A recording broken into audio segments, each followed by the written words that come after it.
Bien, bonsoir à toutes et à tous. Nous allons commencer notre séance du conseil de quartier avec un petit peu, j'allais dire, le cœur serré, puisque c'est notre dernière séance du conseil de quartier de notre, de notre mandature, puisque comme vous le savez, nous allons rentrer en début d'année prochaine dans une séquence de campagne électorale municipale. Il n'y aura pas de séance plénière du conseil de quartier. Donc je tiens à remercier l'ensemble des membres du conseil de quartier pour leur présence, les travaux qu'on a faits, préparatoires et nos échanges. Je tiens aussi à remercier le maire Philippe Goujon pour ses présences assez régulières à nos séances, ce qui marque l'intérêt qu'il porte à notre instance. Merci également à Jean-Philippe Pierre, notre adjoint du conseil de quartier, qui a fait le lien vraiment indispensable et indéfectible pour nous, les membres de conseil, faire le lien avec nos questions, nos réponses avec le cabinet du maire et de la ville.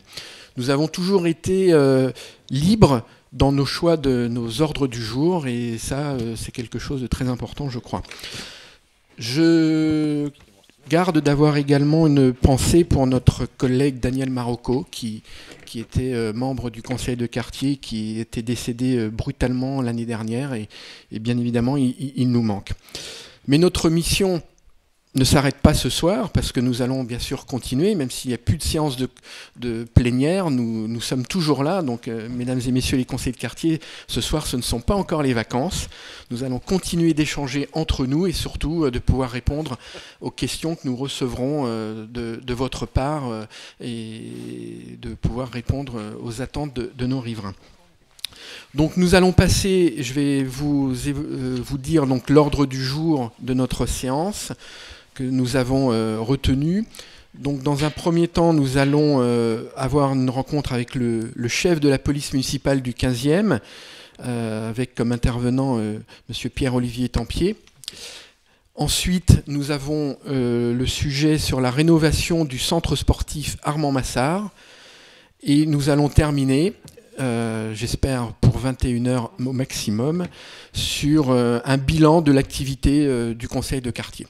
Je salue également l'arrivée d'Anthony Samama, adjoint au maire en charge de la tranquillité publique et de la prévention de la police municipale. Donc sans plus tarder, je vais vous donner la parole à la police municipale pour une présentation. Et ensuite, il y aura bien évidemment, comme à l'accoutumée, un jeu de questions-réponses dans un premier temps parmi les membres du conseil de quartier. Et dans la salle, avec le micro baladeur, vous pourrez poser vos questions, faire part de vos interrogations et de vos remarques. C'est à vous. Bonsoir messieurs, dames. Donc, je suis monsieur Tempier, directeur de police municipale. Donc dans le cadre de la territorialisation, j'ai été nommé il y a maintenant 2 mois. Ma nomination a été actée par monsieur le maire et monsieur Anthony Samama, ici présent, qui ont fait le choix de mettre un directeur de police municipale, donc un APJ, un agent de police judiciaire adjoint, article 21, à la tête de la police municipale, un gardien de police municipale à la tête de la police municipale. Ce qui n'est pas le cas dans toutes les divisions de police municipale de la police municipale parisienne. Donc la police municipale du 15e, ce sont 185 agents, 16 cadres collaborateurs, dont M. Cobon, un des collaborateurs présents ce soir. Ce ne sont pas 185 policiers municipaux, mais c'est 71 policiers municipaux sur l'espace public, qui sont tous à PJA 21. Donc ils collaborent avec un officier de police judiciaire dans le cadre délictuel. Ils doivent toujours être en lien dans un délai restreint avec un officier de police judiciaire pour mettre à disposition en cas de délit, de situation délictuelle. Donc 7 brigades de jour qui sont actives de 7h à minuit. En dehors de ce créneau, nous faisons appel à des unités d'appui, à ce qu'on appelle les unités d'appui. Ça peut être les unités jour, les unités matin, il y a pas mal d'unités d'appui, unités cynophiles, unités moto, principalement hors créneau, ça va être la division d'appui nuit, auquel nous faisons appel régulièrement. Donc la division territoriale 15e, ce n'est pas uniquement la police municipale, c'est aussi les agents d'accueil et de surveillance. Et nous avons pas moins de 6 brigades d'agents d'accueil et de surveillance sur le 15e, 4 brigades sur les espaces verts, qui sont également assermentées, qui peuvent rédiger des contraventions au règlement des espaces verts, et sur la lutte contre les incivilités aussi. Une brigade de surveillance de la mairie, surveillance bâtimentaire, que vous côtoyez quand vous allez à la mairie, et une belle brigade de médiateurs, de 11 médiateurs, que nous projetons, par exemple sur les alertes RIX, entre établissements scolaires avec d'autres, malheureusement avec d'autres arrondissements, d'autres établissements scolaires sur d'autres arrondissements. Et qui, en dehors de ça, va au contact des jeunes au quotidien, sur l'espace public, dans les espaces verts, à la sortie ou à l'entrée de certains établissements scolaires. Donc, la PMP, c'est une convention de coordination qui a été rédigée en collaboration avec la préfecture de police, qui définit nos missions. Alors, nos missions, en général, ce sont protéger les usagers des services municipaux, les agents de la ville, l'ensemble des bâtiments, espaces et équipements municipaux, parcs et jardins, espaces sportifs, sociaux, hôtels de ville, mairies d'arrondissement. Lutter contre les incivilités et contribuer à la tranquillité de l'espace public. Assurer des missions de régulation et de déplacement de la protection routière. Donc en clair, c'est des opérations de contrôle, par exemple tournées vers la circulation cycliste sur les espaces, sur les voies cyclables. Voilà. Sinon, c'est les marchés, entrée et sortie des établissements scolaires, les manifestations à caractère festif. Vous avez pu nous voir, par exemple, sur les 10 km du 15e, sur les illuminations de Noël, en l'occurrence pour fermer les voies et la surveillance, sur le festival Brassens, dans le parc Brassens, sur les défilés d'enfants rue Saint-Charles, où nous avons assuré un rôle de régulation des déplacements. Bien sûr, le stationnement gênant ou abusif, la régulation des déplacements en général. On peut monter des opérations cinémomètres, donc c'est contrôle de la vitesse des véhicules. Des opérations sonomètres vers les 2 roues motorisées. Dans le cadre de cette division, on a une brigade de soirée très bien fournie, une des meilleures de la police municipale, qui comporte une vingtaine d'agents, qui fait beaucoup d'opérations conjointes avec la police nationale, une brigade un petit peu plus interventionniste que le jour, sur des problématiques de sécurité. Alors, en général, la police municipale parisienne, c'est 17 divisions. Donc, on va bientôt fêter nos 4 années d'existence en 2026. Ça reste une police municipale jeune. En ce qui concerne votre arrondissement, pour quelques chiffres, vous êtes très très bien représenté dans notre activité. Au niveau des missions planifiées, vous représentez quasiment 12% de nos missions.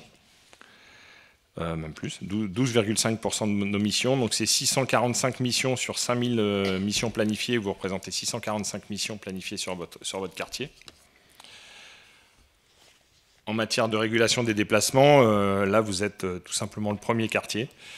Vous représentez presque 24% de notre activité, avec 7643 procès-verbaux en régulation des déplacements établis sur votre quartier.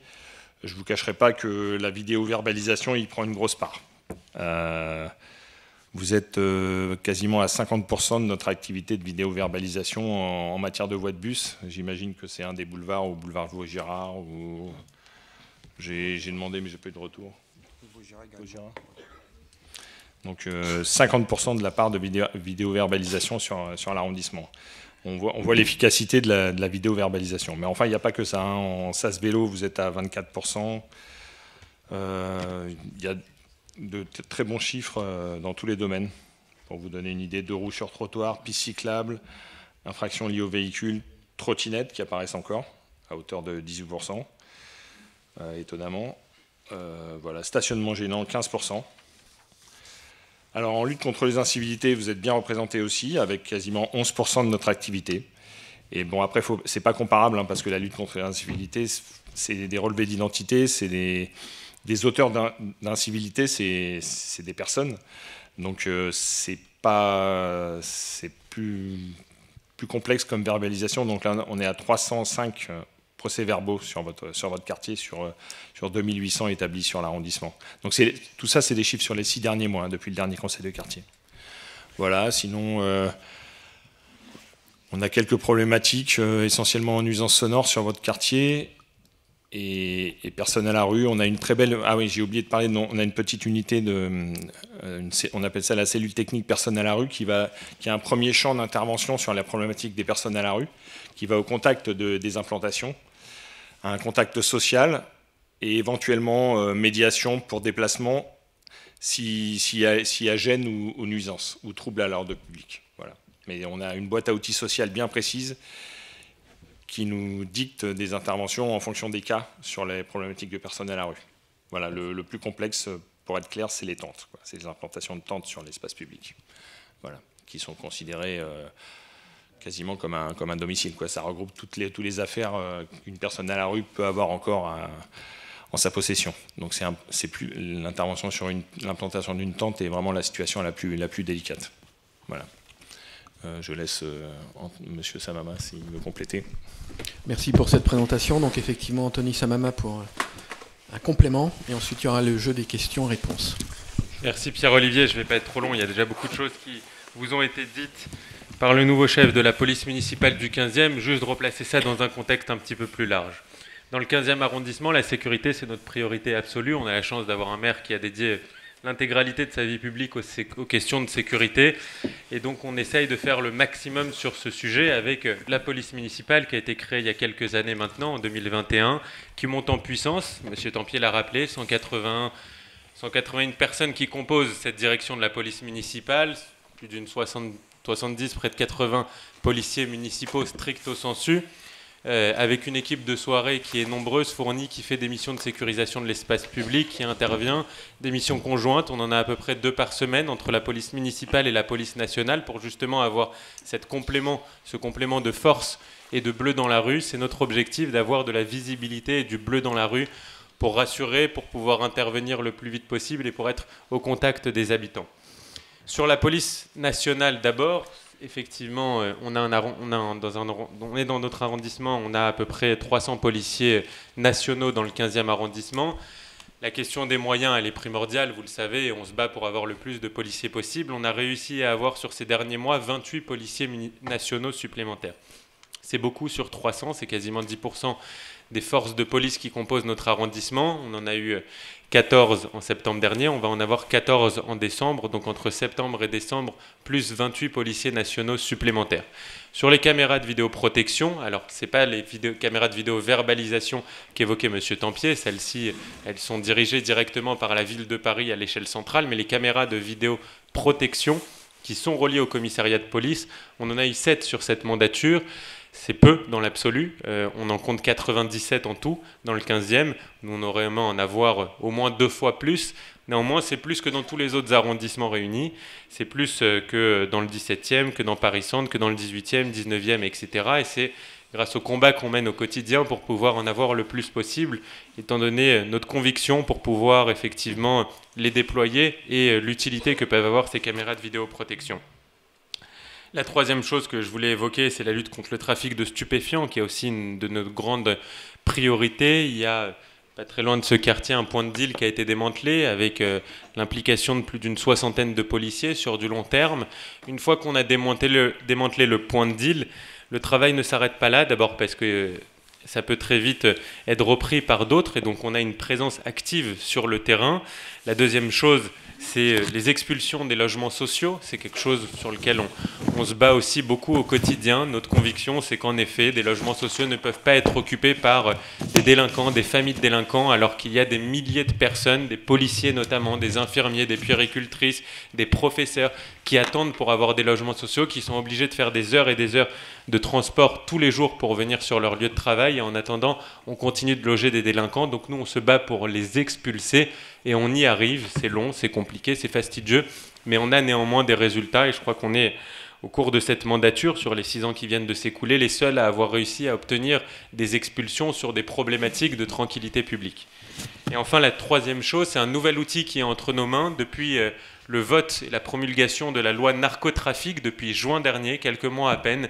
Cette loi a permis beaucoup de choses pour lutter contre le narcotrafic, mais notamment un point sur lequel je veux revenir, qui sont les interdictions de paraître. Auparavant, dès qu'on présentait un jeune délinquant à un juge, il avait dans son arsenal possible de peines prononçables les interdictions de paraître, c'est-à-dire l'interdiction prononcée à un jeune de se rendre dans un quartier, dans un arrondissement dans lequel il avait commis ses méfaits. C'était long, il fallait attendre la décision judiciaire et c'était entre les mains du juge. Aujourd'hui, cette loi narcotrafic, elle permet d'offrir cet outil-là à la main de la préfecture de police et du commissariat.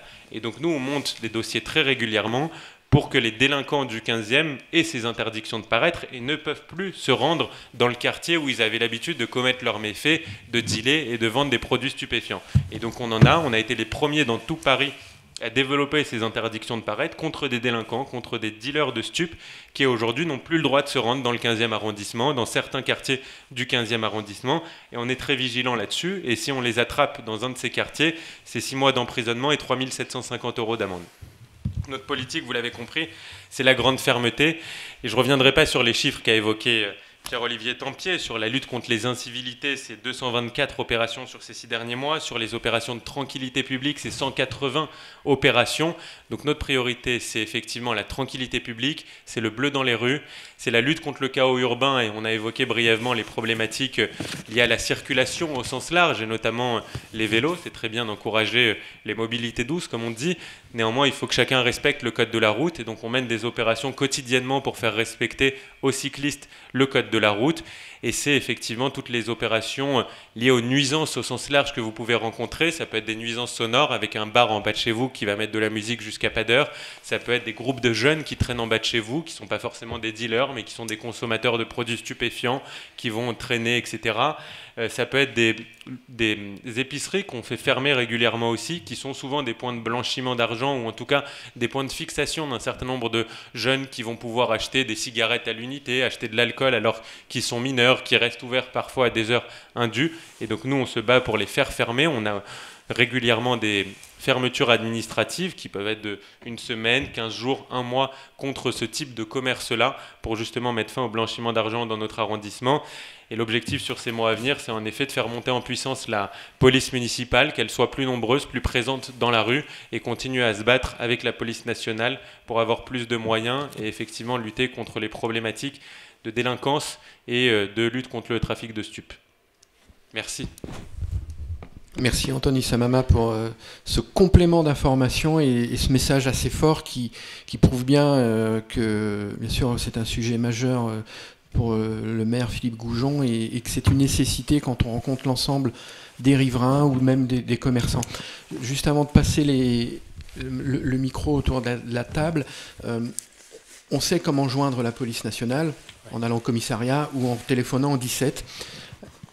Joindre la police municipale, c'est encore quelque chose qui n'est pas connu. Il y a un numéro de téléphone, vous allez nous le reconfirmer, à savoir le 3975, qui, je dois dire, est beaucoup plus facilement approchable que dans un premier temps, ou surtout dans la journée. Le 3975, c'est toujours le même numéro si on veut obtenir les renseignements des horaires d'ouverture de la piscine, ou appeler la police municipale, qui est pas le même degré d'urgence, et que maintenant, en appuyant bien sur la bonne touche, on a de façon assez rapide les services police municipale, et le soir, on sait qu'on tombera directement dessus. Mais je pense que c'est important, je ne sais pas si vous avez par exemple une adresse mail qui pourrait être vite remplie, mais de nous confirmer, et surtout où placer le curseur. Les gens ne savent pas trop à quel moment il faudrait plutôt appeler la police municipale plutôt que l'échelon supérieur, quand c'est plus une urgence, j'allais dire absolue, la police nationale. C'est un sujet qu'on m'a souvent relevé comme question. Donc si vous pouvez peut-être juste nous dire les modalités pour vous appeler. Bon, l'urgence, ça reste la police nationale, le 17. Après, en parallèle, en signalement police nationale, vous avez le mail et l'adresse mail générique et écoute 15. Écoute 15. Nous sommes joignables par tout simplement l'application DMR et également sur paris.fr par l'établissement de l'application Solène, qui est un peu plus récente. Je ne sais pas si elle est connue de tout le monde. Il faut créer un compte sur paris.fr et vous avez accès à Solène, l'application Solène. Pour compléter ce que vient de dire M. Tempier, effectivement, malheureusement, la police ne peut pas être partout, tout le temps, à tous les coins de rue. Et donc, les remontées d'informations qu'on peut avoir de votre part, elles sont primordiales. La sécurité, c'est l'affaire de tous, et si on veut une police efficace et réactive, il faut que chacun y prenne sa part. Et vous avez un rôle à jouer qui est déterminant. Un rôle à jouer pour prévenir effectivement la police en cas d'urgence. 17 polices nationales, 39,75 polices municipales. Le 17, c'est effectivement pour les problématiques urgentes, pour un vol, pour un cambriolage, pour quelque chose qui concerne le domaine privé. Par exemple, votre voisin qui fait une fête jusqu'à 5 heures du matin, la police municipale ne pourra pas intervenir. En revanche, dans le domaine public, si c'est un groupe de jeunes qui traînent en bas de chez vous avec de la musique, vous pouvez appeler la police municipale. Si c'est un bar, donc au rez-de-chaussée, dans l'espace public qui met de la musique, vous pouvez appeler la police municipale qui est capable d'intervenir. Si c'est des jeunes qui traînent dans un square autour de chez vous, vous pouvez appeler la police municipale. Mais si c'est cambriolage, stup, maintien de l'ordre, etc., ça c'est police nationale. Donc 17 polices nationales, 39,75 police municipale. On a voulu aller plus loin et on a été, je pense, un des premiers arrondissements à lancer avec la police nationale une cellule d'écoute et de traitement des doléances. À partir du constat suivant, c'est que vous êtes en contact avec la police nationale uniquement en cas d'urgence et avec un numéro national qui est le 17. Et ensuite, vous n'avez pas de retour. Vous appelez, vous dites il y a un problème en bas de chez moi, ils viennent et ensuite vous ne savez pas ce qu'il en est. La problématique, c'est que vous n'avez pas de lien avec le commissariat du 15e, avec les policiers en bas de chez vous qui peuvent intervenir. Et donc on a lancé cette cellule d'écoute et de traitement des doléances du commissariat du 15e, avec lequel vous serez en contact avec des policiers du 15e arrondissement. Donc c'est une adresse mail que je vous invite à noter, c'est écoute15, E-C-O-U-T-E, 15, @intérieur.gouv.fr. C'est évidemment pas pour les urgences, parce que c'est une adresse mail, les urgences restent l'appel 17, mais ça vous permet néanmoins sur des problématiques au long cours d'avoir un lien avec la police et de pouvoir avoir un retour aussi sur les opérations qui sont montées par la police nationale. Il y a DMR, l'application Dans ma rue qu'évoquait Pierre-Olivier Tempier, qui est essentielle aussi, qui peut vous permettre de faire remonter des problématiques au service de la mairie de Paris au sens large. Ça peut être des dépôts sauvages, ça peut être des problématiques d'ordre sécuritaire. Et donc vous pouvez télécharger cette application et faire remonter ces problématiques. Et en parallèle de tout ça, on a voulu aller encore plus loin et lancer une application que vous connaissez peut-être, qui s'appelle Voisins Vigilants et Solidaires. Voisins Vigilants et Solidaires, c'est un site internet, une application qui est déjà disponible dans 10 000 villes à Paris, dans 10 000 communes en France. Paris, ce n'était pas le cas. On est le premier arrondissement à l'avoir lancé dans Paris. On est les seuls aujourd'hui à l'avoir fait. Et ça permet deux choses qui me semblent essentielles. La première, c'est faire remonter un certain nombre de problématiques aux autorités. J'ai un compte sur Voisins Vigilants et je reçois toutes les notifications que vous pouvez mettre sur Voisins Vigilants et Solidaires. La police nationale aussi reçoit en temps réel toutes les alertes que vous pouvez mettre sur Voisins Vigilants et Solidaires. Donc d'abord de manière verticale, si j'ose dire, ça vous permet de faire remonter des problématiques aux autorités, mais ensuite également de manière horizontale, ça vous permet d'échanger avec vos voisins pour renforcer la vigilance que vous pouvez avoir dans vos quartiers. Je vous donne un exemple très concret. Il y a quelqu'un qui se présente chez vous, qui sonne à votre porte et qui est, vous savez, ce qu'on appelle les vols à la fausse qualité, un faux pompier, un faux postier, quelqu'un qui essaye de vous prendre de l'argent sous prétexte de vous vendre quelque chose. En fait, c'est une arnaque.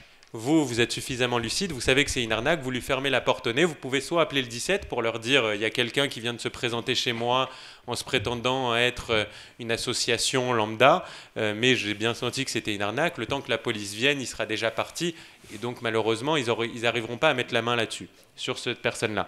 En revanche, si vous mettez une notification sur l'application Voisins Vigilants et Solidaires, là vous prévenez en temps réel tous vos voisins, c'est géolocalisé, donc tous vos voisins sauront en temps réel qu'il y a dans votre quartier, dans votre immeuble, quelqu'un qui rôde, qui se prétend être un faux postier ou un faux policier, et à qui il ne faut pas faire confiance et à qui il ne faut pas ouvrir votre porte. Et donc, en effet, ça permet aussi de renforcer la vigilance à l'échelle d'un quartier, parallèlement évidemment à la sollicitation de la police nationale ou municipale, mais c'est vrai que c'est quelque chose qui peut aussi créer une forme de vigilance commune, une forme de solidarité commune. Il y a aussi tout un tas de belles opérations sur cette application où des gens se rendent des petits services à l'échelle d'un quartier. Et donc ça nous permet d'avoir des yeux et des oreilles, si j'ose dire, un petit peu partout, parallèlement à tous les autres outils qu'on a précédemment évoqués.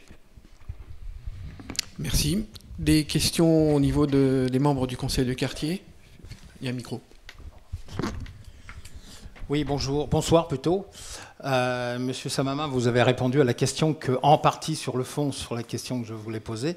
Et je parle au nom des habitants de la place Falguière. Aujourd'hui, on constate énormément de trafic, des trafics de stupéfiants, à cœur ouvert et devant tout le monde. On constate également des nuisances sonores le soir, et c'est pratiquement tous les soirs. Et les habitants de la place Falguière sont ulcérés, malgré effectivement toutes les mesures qui sont prises. Et ce soir, j'en profite pour m'adresser à M. Tempier, pour l'alerter sur ce point, sur la place Falguière, qui aujourd'hui représente un point important dans la délinquance dans notre arrondissement. Et les habitants sont ulcérés et ne savent plus quoi penser.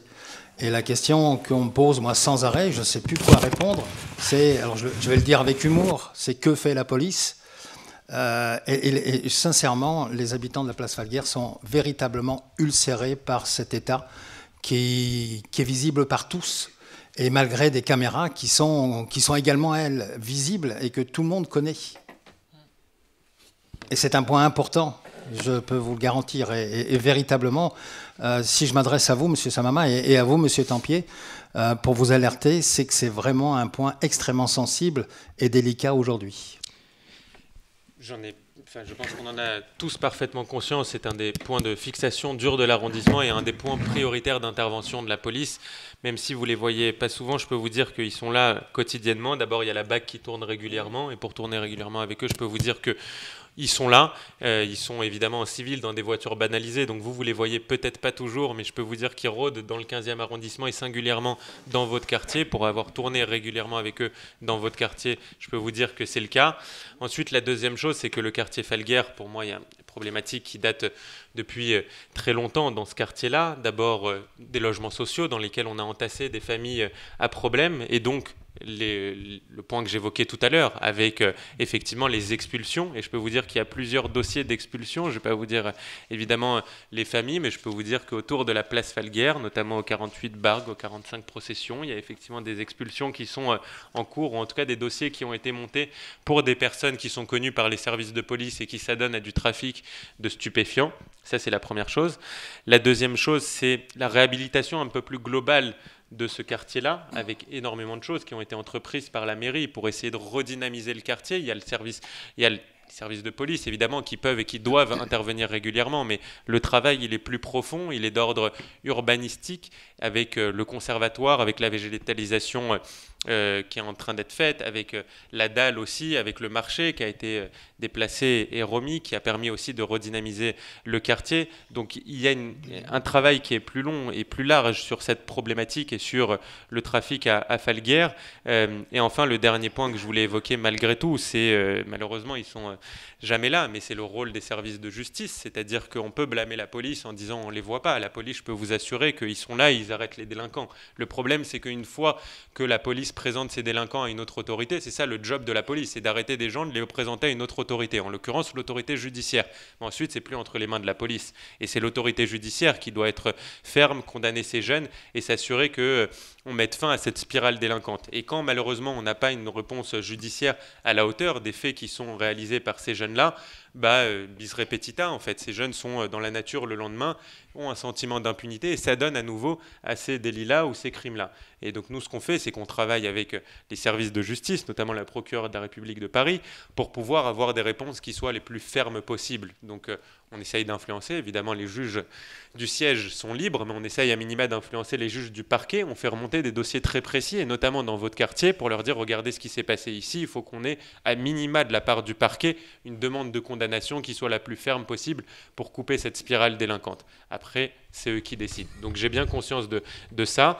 Le quartier Falguière est inscrit pour vous dire comment on travaille avec les services de police. On a aujourd'hui 6 points prioritaires dans l'arrondissement. On les fait évoluer toutes les 2 semaines, mais globalement, à un instant T, il y a 6 points sur lesquels on a décidé collectivement, mairie, police municipale, police nationale, qu'il fallait mettre le paquet. Et on mène dans ces quartiers-là des opérations tous les jours. Et l'idée, c'est vraiment d'essayer d'être présent, visible, mettre fin aux problématiques sur ce point et ensuite de passer à autre chose. Votre quartier, et la place Falguière singulièrement, est inscrite parmi les 6 points de doléances prioritaires. Donc je peux vous dire qu'il y a des opérations quotidiennes, que le trafic de stupes est suivi, qu'il y a des opérations parfois plus profondes, un peu plus longues pour pouvoir mettre fin au trafic de stupes. L'objectif des policiers, c'est pas d'arrêter le petit dealer du coin qui aura 3 grammes de shit sur lui. Je simplifie un peu, mais vous voyez ce que je veux dire.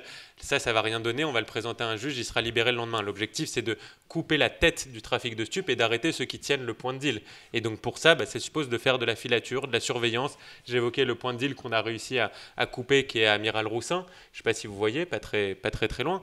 À Amiral Roussin, il y avait un point de deal qui faisait 1 000 € par jour. On a mis 60 policiers là-dessus. Pendant 3 mois, 60 policiers ont été impliqués. On fait de la filature, de la surveillance, etc. pour matérialiser la réalité du trafic de stupes et comprendre qui gère ce point de deal. On a réussi à identifier 3 personnes. Au petit matin, à 4 h du matin, ces 3 personnes ont été arrêtées par la police, présentées à l'autorité judiciaire, condamnées à 8 et 12 mois de prison. Et ensuite, on a réussi, je vous l'ai dit, à avoir les interdictions de paraître contre ces jeunes et à les expulser de ces logements sociaux. C'est ça qu'on essaye de faire à Falguière aussi, sauf que ça prend un peu de temps. Alors oui, tout à fait. Moi, je peux abonder dans votre sens en plus. Par contre, les seuls moments de répit que les habitants de la place Falguière ont, c'est lorsque l'uniforme se pointe. Alors c'est vrai que ça nécessite du renseignement, ça nécessite des patrouilles en civil, ça nécessite tout un tas de planques. Je suis tout à fait d'accord avec vous. Mais peut-on avoir une présence plus élevée sur cette place d'uniforme, de bleu ? Parce que le bleu, malgré tout, les embête. De toute façon, déjà, la police municipale ne travaille qu'en tenue d'uniforme. Elle ne travaille pas en civil. On ne fait pas de travail d'enquête. Comme le disait Anthony, l'usage, la consommation et le trafic de stupéfiants ne fait pas partie de nos missions. Par contre, les nuisances sonores, effectivement, c'est dans nos compétences. Mais il y a de multiples points d'attention sur l'arrondissement.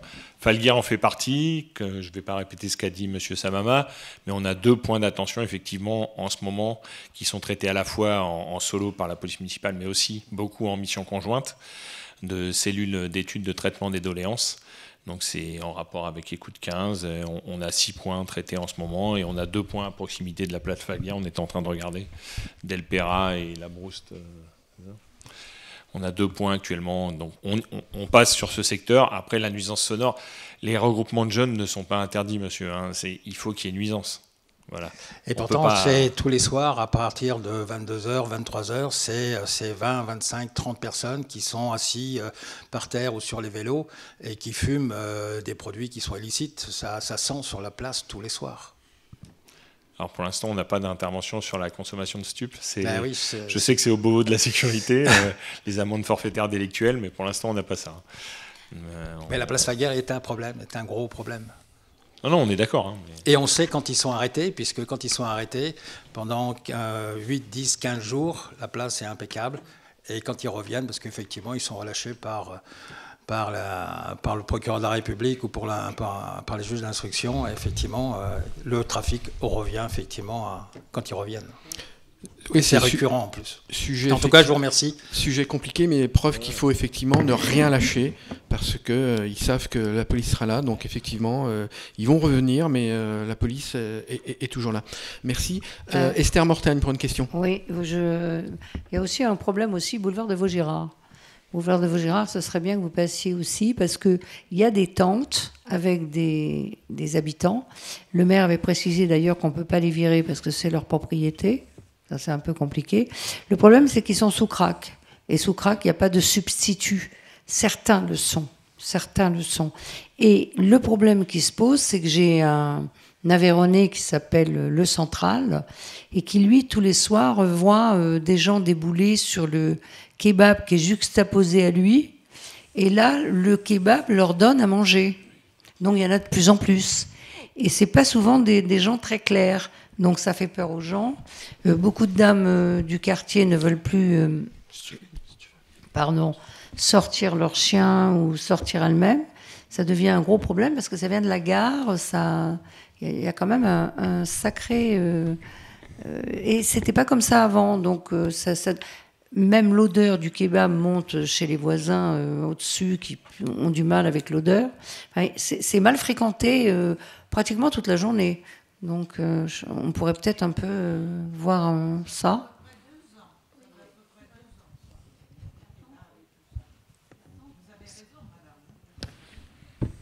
Merci, madame.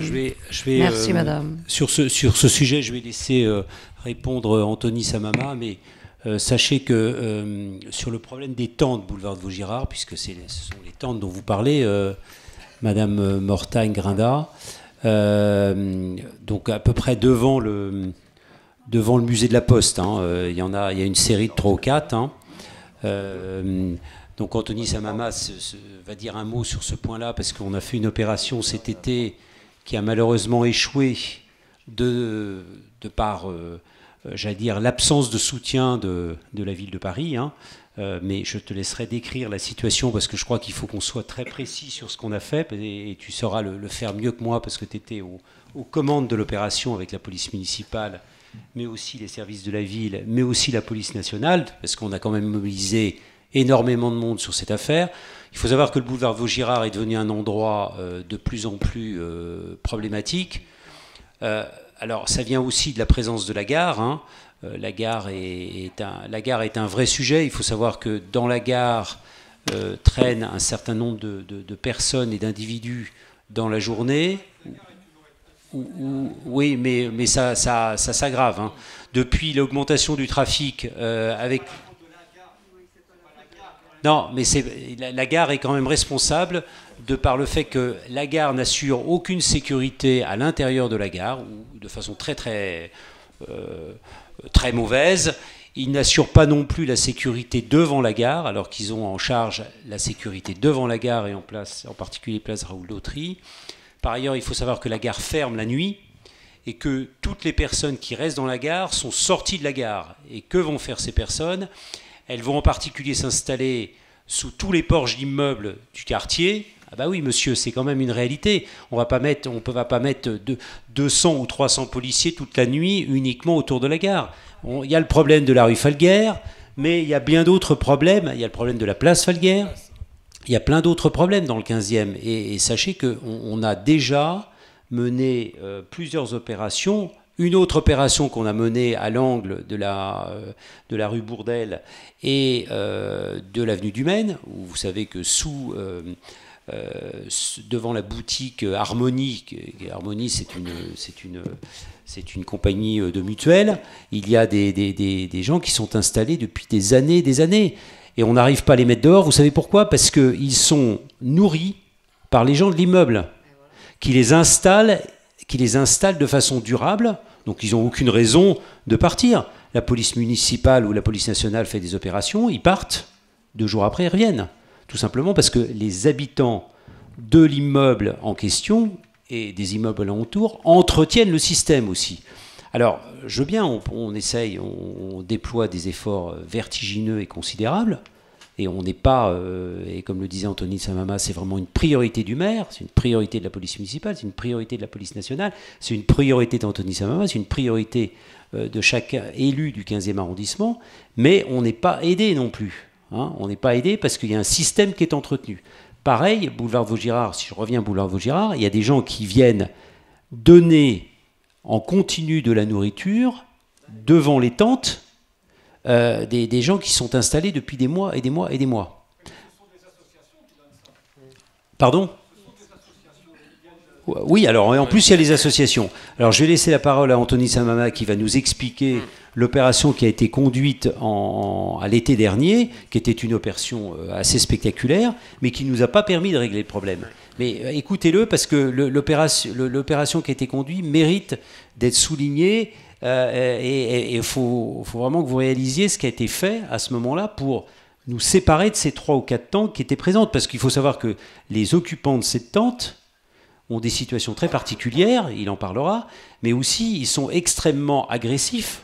Moi, j'ai failli me faire taper dessus la dernière fois parce que j'ai pris des photos pour justement les envoyer à la police municipale et à la police nationale. J'ai failli me faire taper dessus. Le type m'a couru après sur une partie du boulevard Vaugirard.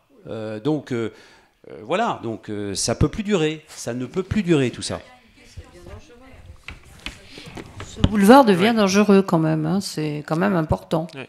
Peut-être pour compléter ce que vient de dire Jean-Philippe Pierre, effectivement, c'est une problématique très complexe avec un cadre légal d'intervention pour les services de police qui est extrêmement rigoureux et restreint. C'est-à-dire que la police ne peut pas forcer quelqu'un à partir de la rue et ne peut pas le déplacer de force. Donc il faut réussir à convaincre cette personne de le déplacer. Il y a plusieurs solutions quand on va voir une personne qui est dans la rue et qui pose des problèmes. Je mets de côté une majorité des SDF quand même qui ne posent pas de problème et la réponse est plutôt d'ordre social. Il faut différencier plusieurs choses. On a un élu à nos côtés qui s'occupe de la réponse d'ordre social. Moi, je m'occupe plutôt des SDF qui posent problème, qui sont alcoolisés, menaçants, insultants, etc.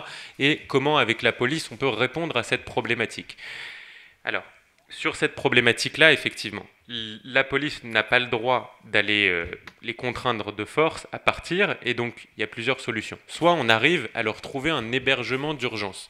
Déjà, les places sont extrêmement limitées, vous vous en doutez, et quand bien même on trouve un hébergement d'urgence, il y en a beaucoup qui refusent, qui préfèrent rester à la rue. Pourquoi ? Parce qu'ils sont en effet nourris, entretenus par un certain nombre de personnes qui leur donnent à manger, qui leur donnent de l'argent, parce qu'il y a un cadre qui font qu'ils ne peuvent pas faire ce qu'ils veulent exactement dans ces centres d'hébergement. Ils n'ont pas le droit de boire de l'alcool, ils ne peuvent pas parfois venir avec des chiens. Il y a aussi des centres qui sont refusés à ceux qui ont des chiens. Donc il y a beaucoup de SDF qui refusent des places d'hébergement quand bien même on arrive à les trouver. Et donc nous, ce qu'on essaye de faire, c'est d'aller sur le terrain et de leur dire qu'effectivement, ils ne peuvent pas rester là parce qu'ils gênent le voisinage. Et on y retourne jusqu'à ce qu'on arrive à les faire partir. Sur l'opération qu'évoquait Jean-Philippe Pierre tout à l'heure de cet été, on est, je pense, l'arrondissement le plus offensif sur ces questions-là. On est les seuls à organiser ce type d'opération. C'est une opération qui a rassemblé police nationale, police municipale, services sociaux de la ville, direction de la propreté, pour pouvoir tout nettoyer. Il se trouve que dans cette boucle-là, il y a quelqu'un, sans doute les services sociaux ou autres, qui ont prévenu un certain nombre d'associations qui ont prévenu qu'on allait intervenir le lendemain à 7h du matin. Et donc on arrive le lendemain à 7h du matin avec les services de police. Qu'est-ce qu'on voit ? On voit des associations qui se mettent en barrage de l'intervention policière et qui disent « vous n'avez pas le droit de les toucher, c'est une tente, c'est un domicile, vous ne pouvez rien faire ». Effectivement, la police n'a le droit de rien faire dans ce cadre-là. Et donc, on a dû partir. Donc, il faut bien comprendre qu'on agit dans un cadre légal qui est, 1, extrêmement contraint, et 2, avec des forces qui jouent contre nous, qui sont des associations, qui, effectivement, essayent de les laisser à ces endroits-là, alors que je suis sûr que ça n'arrange personne, en réalité. Eux, ils sont malheureux, les services de police ne peuvent pas faire leur travail, ils sont brimés, et les habitants en pâtissent aussi. Donc, une situation qui n'arrange personne, mais néanmoins entretenue par des associations, par des habitants, et donc on est bloqué. Et donc on nous a dit, ce qu'il faut, c'est leur trouver une place d'hébergement d'urgence. On a trouvé une place en urgence. D'habitude, ça prend des mois et des mois. Vous imaginez bien, pour trouver une place d'hébergement d'urgence à des SDF, c'est très compliqué. On a réussi, je crois, en 3 semaines, 1 mois, quelque chose de jamais vu, à trouver une place pour ces personnes-là. Finalement, ça ne l'a pas fait. Ils ont refusé d'être hébergés dans le lieu qu'on leur avait proposé. Donc on a dû, une fois sur le métier, remettre notre ouvrage et donc recommencer, re-intervenir avec les services de police. On a réussi à ce moment-là à en faire partir quelques-uns. Ils ne sont plus aussi nombreux que ce qu'il y avait à l'époque. Et donc on a réussi à en faire... Ils sont 3 tentes, je crois, à l'heure actuelle. Il y en avait plus. Hein. Il y en a plusieurs qui sont partis. Il y a 3 tentes. Il y en avait un peu plus avant, non ? Il y a 3 tentes et 2 occupants, je crois.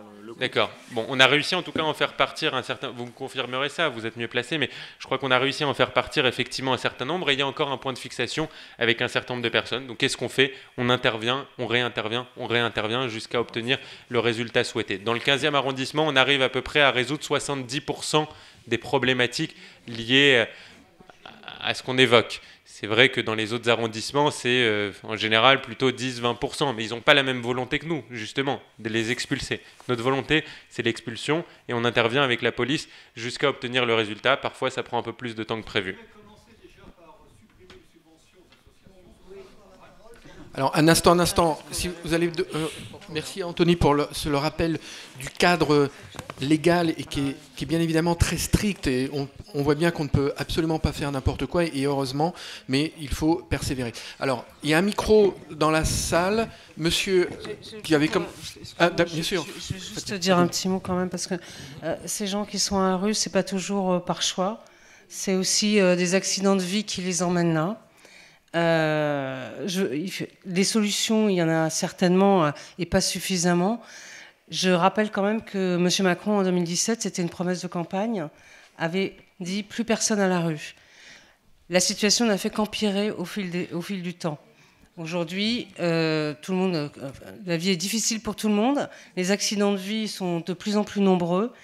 Un petit peu d'empathie pour des gens qui se retrouvent dans une situation difficile, surtout à l'entrée de l'hiver. Effectivement, il n'y a pas suffisamment d'hébergement pour toutes ces personnes. Il y en a qui refusent, alors soit parce qu'elles ont des chiens, soit parce que ces lieux sont parfois difficiles aussi, parce que c'est aussi un peu la jungle. Donc je crois qu'il faudrait peut-être un petit peu mesurer nos propos ce soir. Merci.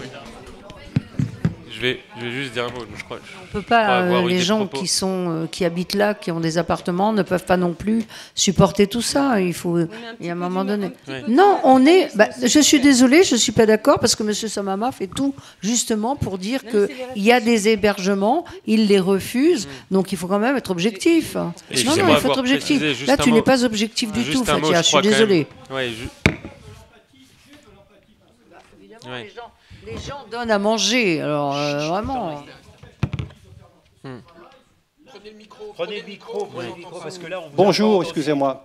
Oui. Moi j'ai de l'empathie, madame, pour ces personnes, il n'y a pas de problème, je suis même prêt à donner de l'argent, il n'y a aucun souci. Mais quand je vois des associations qui sont subventionnées par la ville de Paris, qui empêchent la police nationale de faire son travail, moi je ne suis plus d'accord. Et je pense que beaucoup de personnes ici sont d'accord avec moi. Voilà. L'empathie, c'est bien, mais il faut arrêter les bêtises un peu. Et pour aller dans le sens de ce que dit monsieur, je crois avoir précisé au début de mon propos, justement pour qu'il n'y ait pas d'ambiguïté, qu'on parle bien des personnes qui posent des problèmes. Il y a une majorité des personnes à la rue qui ne posent aucun problème. La réponse doit être d'ordre social. Ce n'est pas ma prérogative, ce n'est pas ma délégation. Là, je me suis concentré, je crois l'avoir précisé, sur les personnes à la rue qui posent problème. Je l'ai dit, qui sont alcoolisées, menaçants, insultants, qui agressent les passants. Et c'est sur ces personnes-là, c'est une minorité, mais c'est sur ces personnes-là que nous, on essaye d'agir. Et le cadre que j'ai évoqué, l'intervention avec fermeté que j'ai essayé d'évoquer, je parle spécifiquement de ces gens-là. Évidemment, il faut faire preuve d'empathie. Et je crois qu'il y a des cas très difficiles, mais je veux juste à nouveau souligner ce que j'ai dit. Je crois avoir été précis. Je l'entends bien, mais c'était juste que je trouvais que globalement, ça manquait un petit peu d'humanisme par rapport à la situation de ces personnes qui se retrouvent à la rue. Sinon, pour préciser, la police municipale, on a une boîte à outils sociale qui est rédigée en collaboration avec l'APM et la direction des solidarités, la DESOL, et on suit strictement cette boîte à outils sociale. Nos interventions sont réglées par cette boîte à outils, et notre rôle, c'est de trouver un juste équilibre entre les demandes de la mairie, qui sont justifiées, et cette boîte à outils. Pour chaque situation, on a une fiche cadrée. Voilà, on ne fait absolument pas n'importe quoi. Non, mais nos interventions sont bien cadrées, madame. Mais je ne dis pas qu'elles ne le sont pas, monsieur, c'est pas ce que je dis. Madame au premier rang.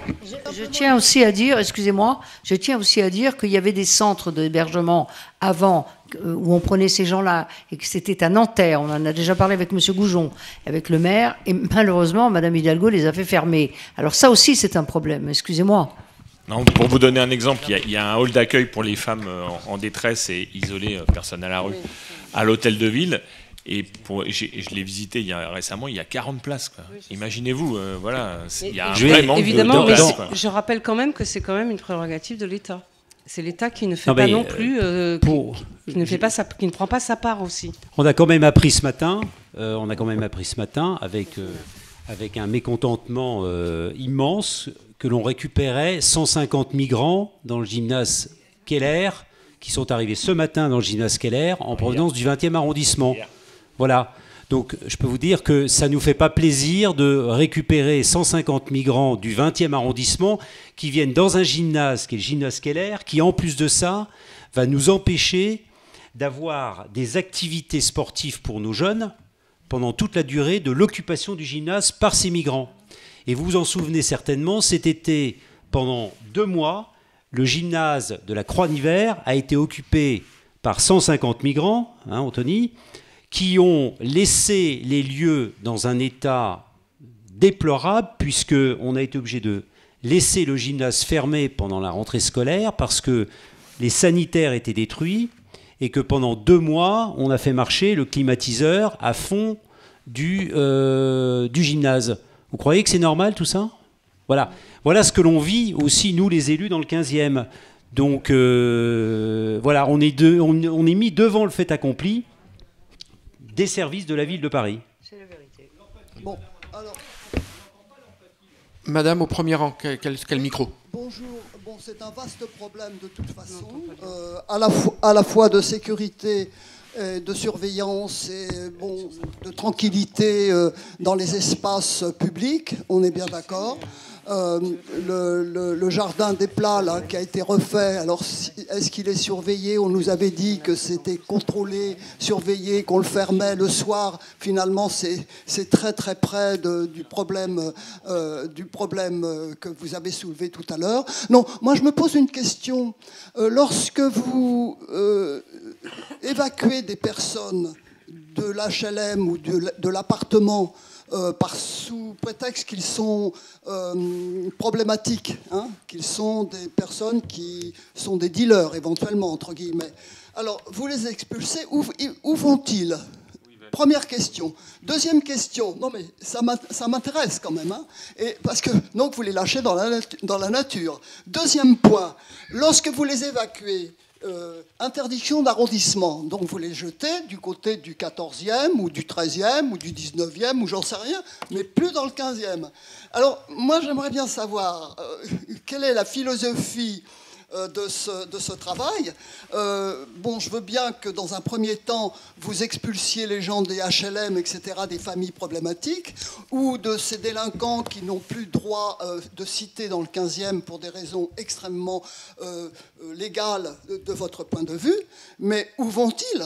Donc le problème reste entier, parce que les nuisances vont se renouveler, vont se répéter dans d'autres quartiers, et je crois que là, il faudrait quand même faire quelque chose de général de tous les arrondissements. Je veux dire, je ne suis pas du tout d'accord avec votre système. Voilà, c'est mon point de vue. Oui, enfin, il faudrait juste savoir un peu ce que l'on veut. Après, moi, je considère qu'avoir un logement HLM, vu le nombre de personnes qui sont éligibles, et on sait le nombre de places insuffisantes, c'est une chance que d'avoir un logement HLM.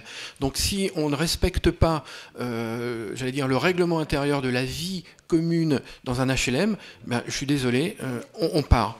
On part. Je suis tout à fait d'accord avec vous, sauf que vous vous adressez à des personnes qui, si elles sont en HLM, si elles n'ont plus un HLM, ça veut dire qu'il y a une précarité peut-être, vous direz bien peut-être, de revenus. Je veux dire que, donc vous les sortez, où vont-ils? Ils seront dans la rue. De toute façon, ils vont être dans la rue. Donc je ne comprends pas. Vraiment, je ne comprends pas. Je comprends votre point de vue. Je suis tout à fait à l'écoute, mais là, je m'interroge vraiment de cette politique. Voilà. Monsieur David Amiel, qui est maintenant ministre, nous avait fait une réunion très importante concernant justement le logement des policiers, des infirmiers, des gens qui sont obligés de faire 3 à 4 heures de transport pour venir travailler. Et c'est vrai que nous avions dans cette réunion adoubé la proposition, qui est maintenant le ministre qui va sûrement essayer de faire quelque chose. Mais ça n'arrange pas du tout le problème de votre politique. Voilà. C'est une politique qui, à mon avis, a des défauts, si je peux me permettre. Voilà.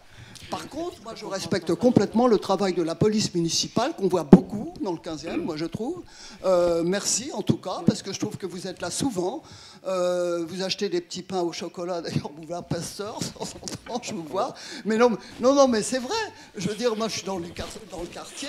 On est assez calme chez nous, mais le boulevard de Vaugirard, par exemple, lorsque je rentre du cinéma, moi, je suis une retraitée, je ne passe plus du tout par le boulevard de Vaugirard parce que j'ai un peu peur. Hein, à partir de 9h, je n'y passe plus.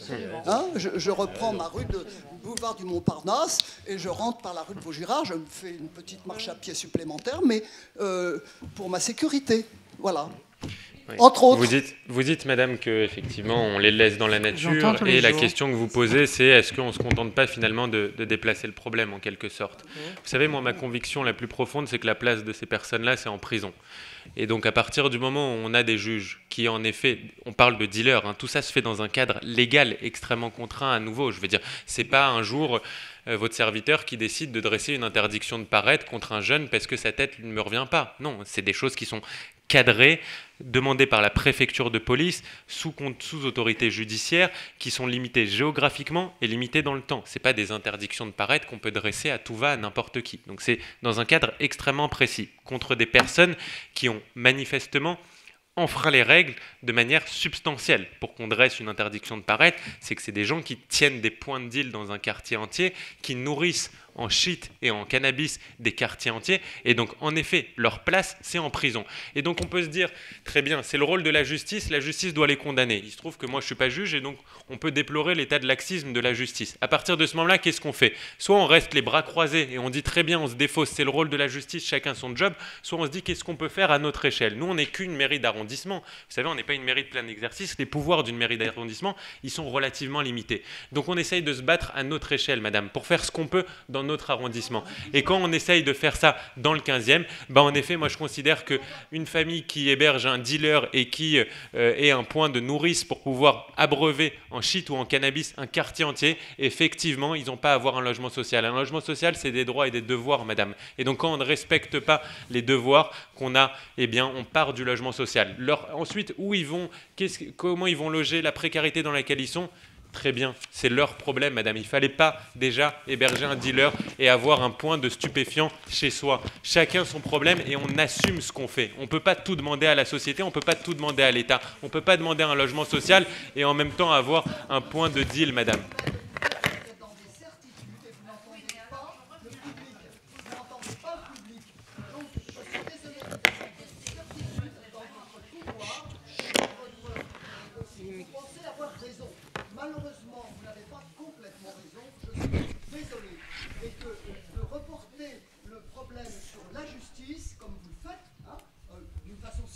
Justement non, justement non. C'est justement pas ce que je fais, madame. C'est justement pas ce que je fais. Vous nous reprochez de prendre des interdictions de paraître et d'interdire à des délinquants notoires et des trafics de stupéfiants d'être en effet dans le quartier dans lequel ils avaient l'habitude de dealer. Il faut comprendre comment ça se passe aussi. C'est des jeunes qui sont à la tête d'une bande qui tiennent et qui sont à l'origine d'un trafic de stupéfiants, madame. Donc, très bien, donc vous connaissez le problème. Donc quand vous dites l'interdiction de paraître, elle n'est pas efficace, si, elle est efficace parce qu'en fait, on arrache ces jeunes à leur territoire et à leur bande où ils ont leur habitude et où ils ont l'habitude de dealer. Donc en fait, non, on ne déplace pas le problème. Le problème, madame, je suis désolé, le fait d'avoir un jeune qui vive dans le 15e, qui ait l'habitude de tenir un point de deal à un endroit donné, si on lui dit « tu n'as plus le droit d'être dans ce quartier », effectivement, il ne va pas forcément refaire le même point de deal ailleurs parce qu'ailleurs, en effet, il y a déjà des bandes qui tiennent ce point de deal. Donc on résout le problème, madame, parce que c'est ces personnes-là qui sont à la tête du trafic de stupes et qui tiennent ces points de deal-là. Donc en effet, je maintiens ce que j'ai dit et je crois que c'est la politique qui est portée par toute l'équipe municipale. Oui à la fermeté, oui aux interdictions de paraître et oui à la fermeture de points de stupes. Bien, on a compris que vous n'étiez pas d'accord. Attendez, madame, deux secondes. Mais vous allez avoir le micro, madame, c'est promis. Vous allez l'avoir. Je suis un peu le maître du temps. Il est 20h, on a déjà passé 1 heure. Le sujet pourrait durer jusqu'à 22h. On a un timing, on a un ordre du jour et on doit fermer l'école à 21h. Il y a monsieur au premier rang qui lève la main et ensuite ça sera vous, madame. Non, il n'a pas parlé, madame. Je vous donnerai Il n'a pas parlé, madame. Vous aurez le micro tout à l'heure. Je confirme, je n'ai pas parlé, mais voilà. Je confirme, monsieur n'a pas parlé. À vous. 2 points. Primo, qu'est-ce qui est prévu concernant pour venir sur le boulevard sur les taxis? Parce que dans le cadre d'occupation un peu violente de l'espace public, moi j'habite dans le quartier.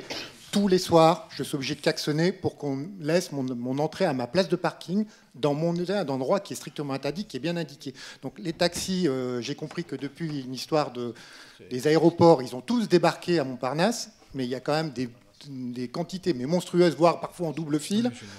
Ça devient assez problématique. Et deuxièmement, j'aimerais connaître comment on fait pour déclarer son véhicule en tant que résidence secondaire à Paris, de manière à ce que je puisse garer mon véhicule au niveau du boulevard Vaugirard Parce qu'a priori, ça a l'air d'être autorisé, dès lors que c'est considéré comme un domicile, de stationner gratuitement sur l'espace public. Alors, très bonne question. Hier, il y avait une réunion à la mairie sur le bruit, et j'ai évoqué le sujet du boulevard de Vaugirard et des taxis qui squattent littéralement le couloir de bus. C'est permanent. J'ai des réunions une fois par mois dans ce qu'on appelle au commissariat, au GPO, qui est le groupement des partenaires opérationnels, qui regroupe en gros quelques instances et président de conseil de quartier ou un membre qui le représente. C'est un sujet permanent qui est connu. Les taxis squattent littéralement, empêchent les bus de tourner. Il y a 2 jours, il y a un bus, il a klaxonné pendant 5 minutes. Alors les chauffeurs de taxi se tapent dessus parce que le taxi ne veut pas partir parce qu'il perd sa place de la file d'attente. C'est totalement insupportable. Et de l'autre côté du boulevard de Vaugirard, sur les numéros pairs, ce sont les autres véhicules, ce ne sont pas les taxis, ce sont les Uber, les passants qui viennent déposer ou chercher de la famille ou des amis, et les faux taxis, parce qu'il y a aussi une ribambelle de faux taxis. Alors je ne sais pas de quel côté est l'entrée de votre parking. Du côté des taxis, mais effectivement c'est une plaie. Alors je sais que la police municipale fait des rondes, mais c'est le jeu du chat et la souris. Donc on a parlé tout à l'heure de vidéosurveillance et vidéo-verbalisation. Il me semble ça fait plus d'1 an qu'on a évoqué cette possibilité de la vidéo-verbalisation sur le boulevard de Vaugirard. Je ne sais pas s'il y a une avancée ou s'il va y avoir quelque chose, mais même pour avoir discuté avec le patron de la ligne 95, c'est une plaie pour eux parce qu'ils sont obligés de mettre moins de bus. Ils sont obligés de mettre moins de bus depuis finalement le Covid parce que les bus ne peuvent de moins en moins passer. C'est aussi une voie de passage. Il y a eu des travaux sur le boulevard de Vaugirard. C'est une voie de passage des véhicules des mineurs de la préfecture de police puisqu'ils viennent de la rue de Dantzig. Souvent, ils ne pouvaient pas passer. Le SAMU, les pompiers, n'en parlons pas. Donc les travaux sont supprimés au bout du boulevard de Vaugirard. Tant mieux, mais ce couloir de bus, c'est une véritable plaie et on n'arrive pas, y compris avec la directrice de la gare, qui, je regrette son absence, parce qu'elle est quand même membre du conseil de quartier, elle ne vient jamais, elle répond quasiment jamais à nos demandes.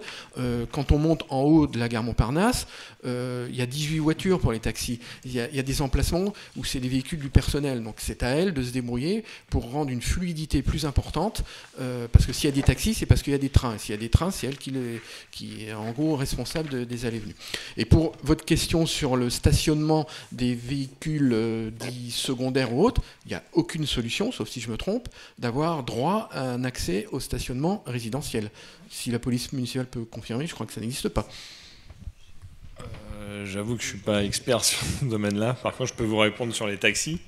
Bon, je vous rappelle quand même que vous êtes l'arrondissement en matière de régulation des déplacements qui est le plus haut chiffre.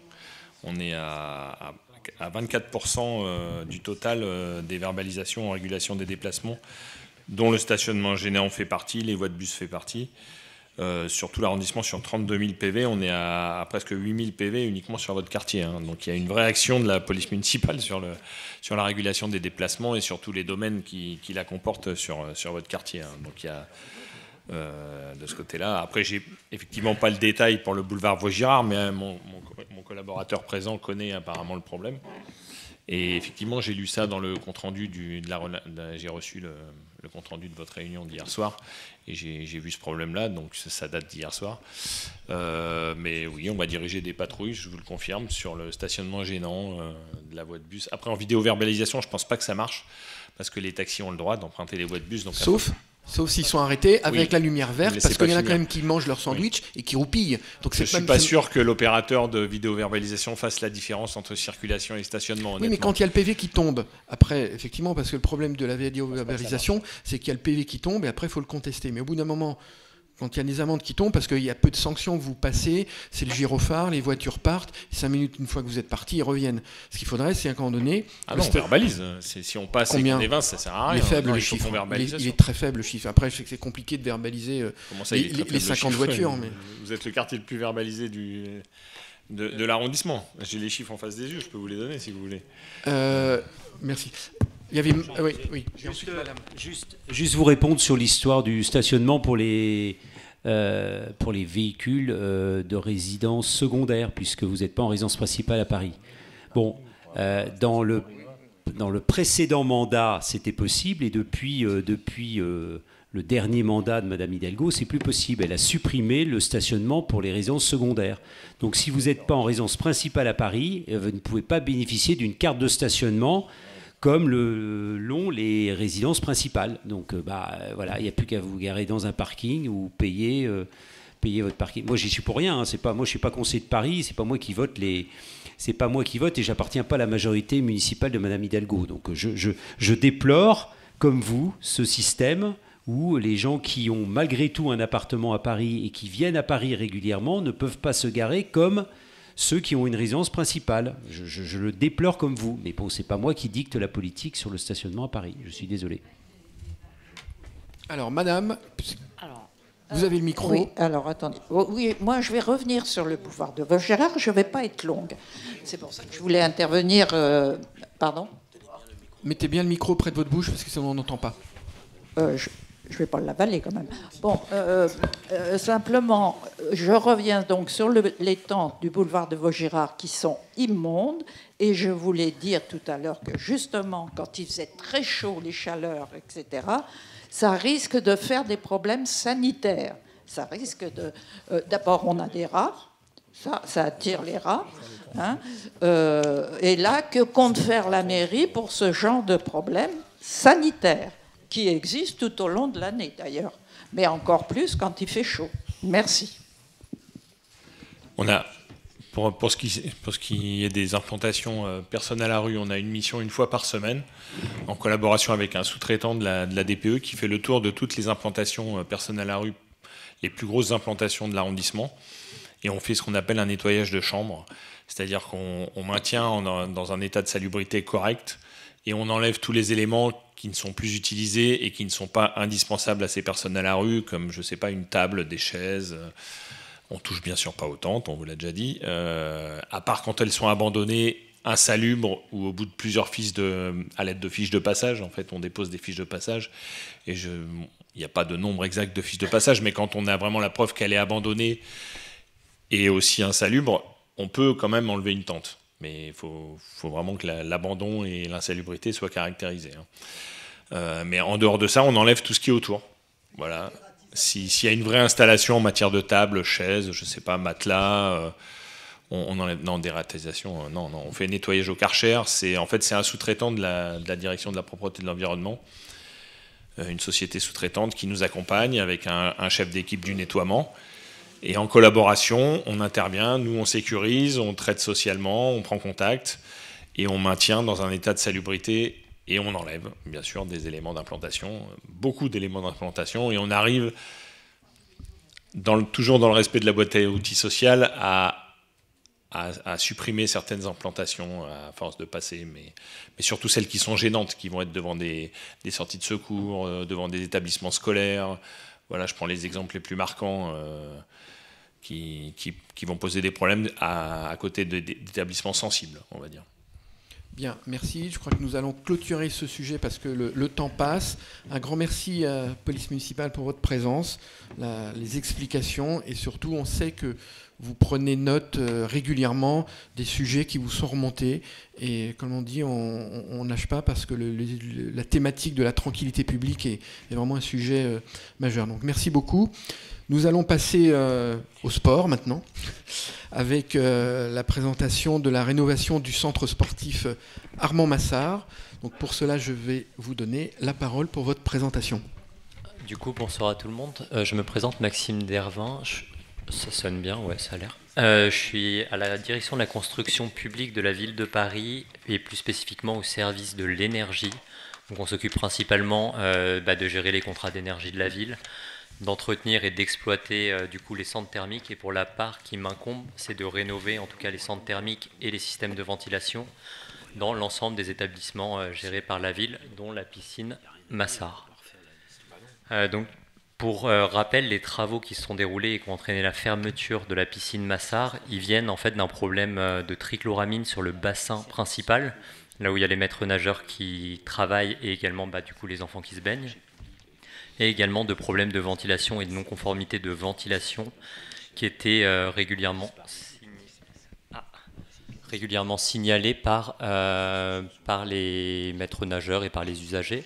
Et en parallèle, du coup, on avait un centre thermique du coup, connecté à la vapeur qui était âgé de 20 ans. Donc on en a profité pour le changer en même temps.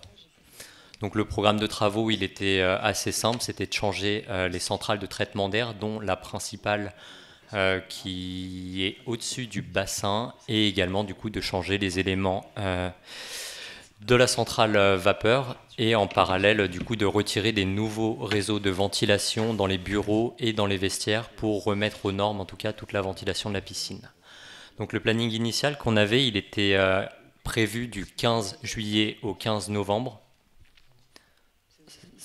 Ouais, tu peux continuer. Ah oui, non, je vous avais mis, oui, excusez-moi, je vous avais mis quelques photos du coup pour vous illustrer les effets de nos travaux. Donc à gauche, vous avez une simulation des émissions de trichloramine avant nos travaux, et à droite après. Donc tout ça, ça a été simulé en prenant en compte du coup les futures installations qu'on allait faire. Si tu peux revenir à la slide d'avant. Donc en gros, dans la piscine, on a repris en gros toutes les bouches de soufflage et toutes les bouches de reprise d'air, justement pour que l'air circule mieux au-dessus des bassins et ne plus avoir de zones mortes où il n'y avait pas d'apport d'air neuf. Et du coup, je vous avais également mis une photo de la centrale de traitement d'air, parce qu'on en fait peu des comme ça. Elle fait 55 000 m3 par heure de traitement d'air, et elle fait 90 m3 de taille, ce qui a entraîné des problèmes sur lesquels je vais revenir. Donc, comme je vous le disais, le calendrier initial, il était prévu du 15 juillet au 15 novembre, et il a été recalé en cours de travaux pour une fin de travaux au 31 décembre. Cependant, j'ai informé la mairie cet après-midi qu'on a eu une information de dernier instant de notre entreprise sur la centrale de traitement d'air, où on a un souci sur une pièce qui n'a pas été livrée conforme. Donc on n'a pas encore de visibilité, on espère encore maintenir une fin de travaux au 31 décembre, mais on n'a pas de visibilité actuellement. On a passé l'après-midi à travailler avec l'entreprise pour qu'ils étudient toutes les possibilités pour tenir le calendrier qu'on a annoncé. On aura normalement des nouvelles cette semaine, et si jamais on n'avait pas de résultats satisfaisants, on prendrait toutes les mesures dans les marchés publics qu'on a à disposition pour accélérer au maximum le dossier. Et du coup, juste après, pour vous expliquer du coup le retard initial du coup qu'on a pu avoir. La première raison, on a perdu un mois en fait, on a perdu 1 mois et demi en tout sur le chantier. Donc le premier mois, il est perdu à cause d'un infructueux. Sur les marchés publics, on a des règles où ils doivent respecter un certain prix de réponse à l'appel d'offres. On n'a eu aucune offre qui respectait notre estimation. Donc on a dû relancer un marché public, ce qui nous a fait perdre 1 mois de consultation. Et les 15 autres jours, c'est dû à la taille du coup de la centrale de traitement d'air, qui est d'une taille exceptionnelle et qui est fabriquée 100% sur mesure en Allemagne. Et du coup, le souci a été qu'il y avait une porte qui ne convenait pas, en fait, un dimensionnement précis et très fin d'une pièce qu'on imaginait qui passerait, qui finalement ne passait pas. Et du coup, il y a eu toute une réétude et une remise en fabrication de la bonne pièce qui a retardé de 15 jours, ce qui fait 1 mois et demi de retard. Et avec la dernière information que je vous ai donnée, on n'a pas encore le retard potentiel. On fera le maximum pour que ça tienne le calendrier initialement prévu.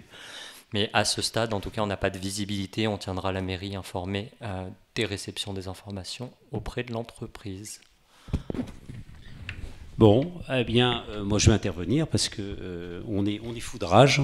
Hein, mairie du 15e, on est foudrage. Foudrage de cette situation parce que derrière tout ça, il y a des habitants, il y a des jeunes, il y a des moins jeunes, il y a tous ceux qui veulent utiliser la piscine et qui ne peuvent pas l'utiliser puisque les travaux sont retardés. Et vous avez été très optimiste, mais moi je ne le suis pas du tout. Je pense qu'il y en a encore pour plusieurs mois. C'est quand même sidérant de voir que nous sommes dans une ville de 2 millions d'habitants, avec des services techniques, administratifs extrêmement importants, et qu'on puisse être aussi mauvais sur les marchés publics, le choix des fournisseurs, et qu'on en soit arrivé à ce stade où, quelque part, tous ceux qui voulaient aller à la piscine ne peuvent pas y aller, et n'iront pas, et vous n'irez pas, parce qu'il n'y aura pas de piscine avant plusieurs mois. Alors là, pour le coup, moi je trouve que c'est inacceptable, Alors, vous êtes la victime, hein, je m'adresse à vous parce que vous êtes la victime. C'est pas vous que je vise, hein, c'est pas votre personne que je vise, mais c'est tout le système dans lequel nous sommes qui montre encore une fois que rien ne marche dans cette ville de Paris, que c'est un foutoir monumental, que les services ne fonctionnent pas, qu'on en est rendu à expliquer aux associations qui viennent nous voir. On a quand même des associations qui sont nombreuses dans cette piscine, hein, qui ont vous savez, des créneaux horaires pour des jeunes, des moins jeunes, des gens qui viennent faire de la rééducation par le biais de leurs associations, etc. Eh bien, on explique, nous, maintenant, parce que c'est nous qui sommes en contact avec ces associations, les élus. Et les scolaires, j'en parlais tout à l'heure, mais effectivement les scolaires. C'est-à-dire que c'est nous, les élus du 15e, qui sommes en contact avec ces associations, et on est obligé de leur expliquer que non, ça ne va pas ouvrir, parce que le marché de fournisseurs, de clim, le marché de ceci, de cela, a été mal géré, n'a pas été géré comme il fallait, etc. Nous sommes dans une ville de 2 millions d'habitants qui s'appelle Paris. Voilà. C'est hallucinant. Moi, je suis sidéré. Et je trouve ça totalement inacceptable. Voilà. Et c'est pas parce qu'on est à 3 mois des élections municipales que je dis ça. C'est pas parce que nous sommes à 3 mois des élections municipales que je dis ça. Je dis simplement que c'est pas acceptable. On est tous victimes. Moi, cette piscine, je peux pas y aller. Et toi, qui es ma voisine et qui partage pas les mêmes opinions politiques que moi, tu m'as dit tout à l'heure que tes enfants pouvaient pas y aller non plus. Donc tu es aussi, malgré que ce soit ta majorité qui soit à la tête de la ville de Paris, tu partages le même avis que moi. Donc reconnaissez quand même que tout ça est un vrai scandale. Reconnaissez que c'est inacceptable de voir qu'on est dans une ville de 2 millions d'habitants et que les services qui sont pléthoriques ne sont pas capables de faire des appels d'offres et des marchés publics convenables pour choisir des bons prestataires pour que les travaux soient faits en temps et en heure. Voilà, aujourd'hui, on a une piscine qui est fermée durablement, et je ne pense pas qu'elle sera réouverte dans les mois qui viennent, parce que ça va prendre beaucoup de temps. Malheureusement, si je peux c'est pas de votre faute. Sur les quelques points, mais pour les fournisseurs, il faut savoir que c'est tellement des centrales de traitement d'air qui sont hors normes, que ça court pas les rues et... Non, mais du coup, il n'y en a pas beaucoup des fournisseurs sur le marché qui peuvent fournir ces centrales de traitement d'air, et on suit les chantiers au maximum. Nos marchés publics, ils sont quand même passés de façon à ce qu'on ait des entreprises compétentes. Il y a eu des loupés, en tout cas, dans le fournisseur qui est commandé directement par l'entreprise et pas par nos services à nous en direct. Et on prescrit uniquement des prescriptions techniques. On n'a pas le droit d'imposer une marque. Et là, en l'occurrence, on n'aurait pas pu imposer de marque au détail. Non, mais on voit bien que le problème de la planification des travaux, quels qu'ils soient, parce que là on parle de la piscine, mais il y a quelques conseils de quartier, on avait évoqué le sujet avec la CPCU, qui est juste un enfer, donc on ne va pas en réévoquer le sujet, mais on voit bien que c'est lourd de conséquences, parce qu'un retard de piscine, c'est effectivement les clubs qui vont plus avoir d'adhérents, parce qu'ils vont dire, les adhérents, pourquoi je vais m'adhérer à votre club si je ne peux pas aller dans l'eau. Les scolaires, vous avez raison monsieur, je représente le maire dans une des écoles, alors pas dans ce quartier-là, mais c'est un souci où les enfants, on est obligé de louer des bus, et comme dans les bus, il n'y a pas assez de personnes qu'on peut mettre, il faut louer un taxi qui coûte une fortune pour mettre 3 enfants et un accompagnateur dans un taxi, parce qu'ils sont obligés d'aller très loin, parce que la piscine, elle est en travaux, elle est à nouveau en travaux, elle est fermée parce qu'il y a une personne qui est en grève, donc s'il n'y a pas assez de personnel dans la piscine, elle ne peut pas ouvrir. Enfin, c'est juste infernal, et au bout d'un moment, c'est assez lamentable de se dire, comme dit Jean-Philippe Pierre, une grande ville comme ça qui est infoutue de planifier, de programmer. Alors bien évidemment, c'est pas vous personnellement qu'on s'attaque, mais il faut faire remonter les informations, et souhaitons que la piscine Montparnasse va quand même pouvoir ouvrir dans des délais raisonnables. Je le souhaite vivement. On fera le maximum pour que ce soit réouvert dans des délais raisonnables, et on vous tiendra informé vraiment en temps réel à chaque fois qu'on aura des informations, et c'est ce qu'on a fait cet après-midi, parce qu'on l'a vraiment appris cet après-midi. Merci. Fatia Agoun. Oui, bien sûr. Oui, bien sûr. On comprend les impératifs que vous avez par rapport aux contraintes techniques. Ça a l'air d'être assez exceptionnel. Voilà. Juste, je voulais simplement faire un petit clin d'œil à mon collègue. Je pense que ses propos étaient très, très appuyés, mais c'est vrai que la campagne commence.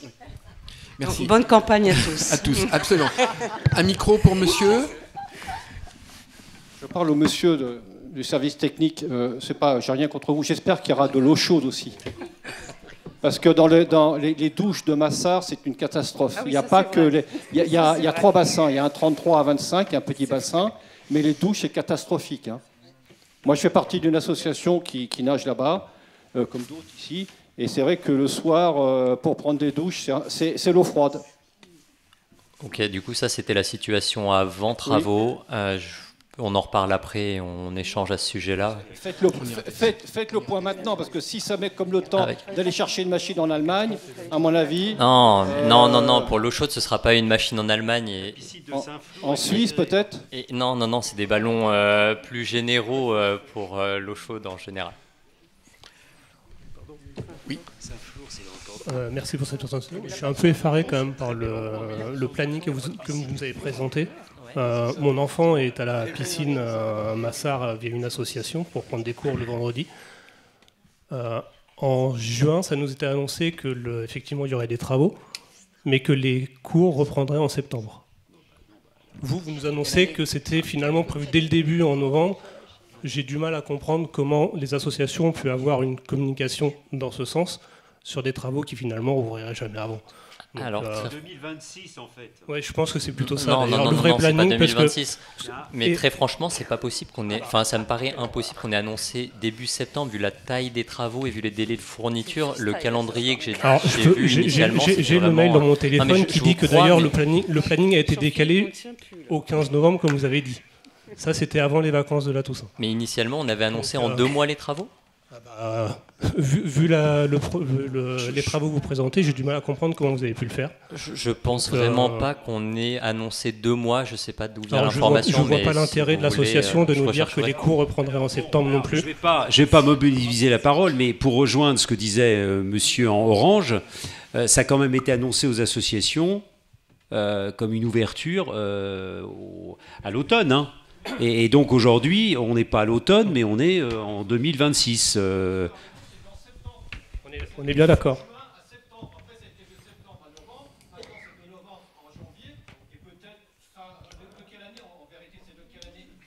La communication officielle.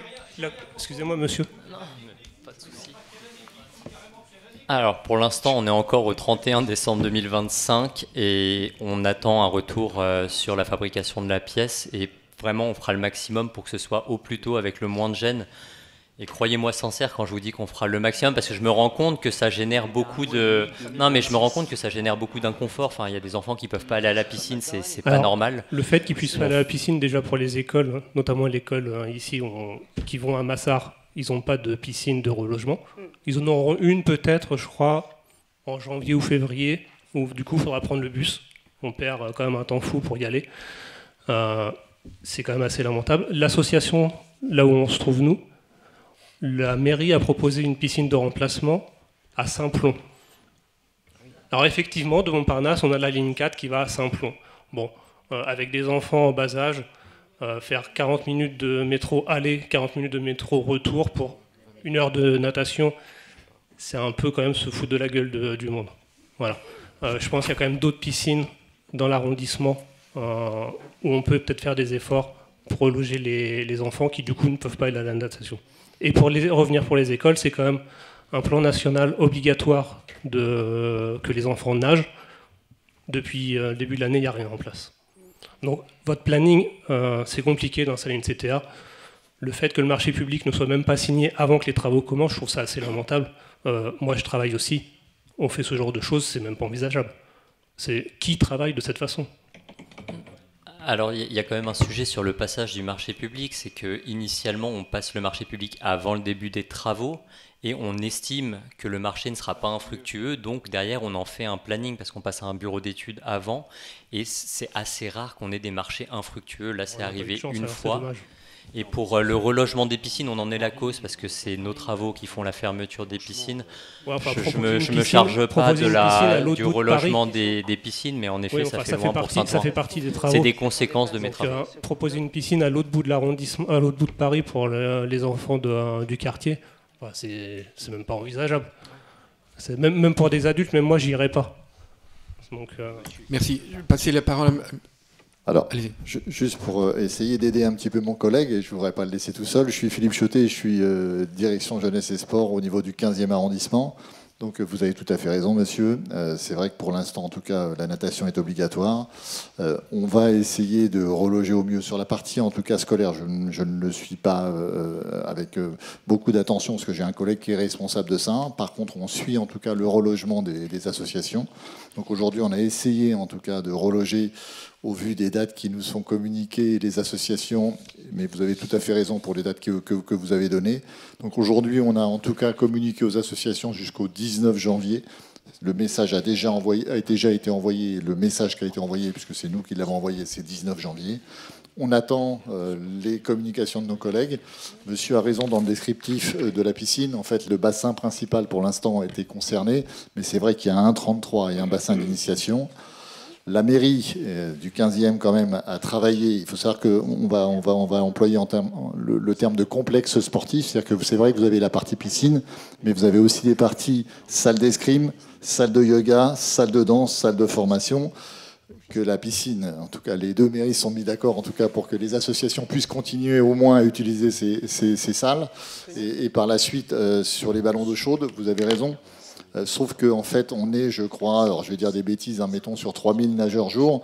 Et c'est vrai que quand vous arrivez à 22h, il se peut que les ballons aient été utilisés toute la journée. Peut-être que sur la fin, c'est un petit peu plus frais. Alors, vous avez tout à fait raison. Les ballons, même à 18h30, ils ne marchent pas une bonne partie de l'hiver quand même. Donc vous avez bien fait de le signaler. Depuis au moins 3 ans. Vous avez bien fait de le signaler. Derrière, on va voir en tout cas si jamais nos collègues peuvent en tout cas essayer de solutionner ça. Sachez qu'en tout cas, nous, n'hésitez pas à nous écrire. On essaiera en tout cas de répondre à vos attentes. C'est vrai que pour les enfants, ça me gêne. Il faut savoir que c'était quand même une piscine en sous-sol. Donc c'est vrai que la CTA était quand même nécessaire, en tout cas, au niveau de faire ces travaux.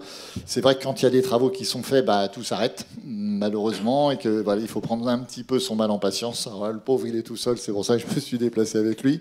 Mais en tout cas, je pense qu'il est de bonne foi et j'espère qu'il va en tout cas nous donner de bonnes nouvelles pour le futur.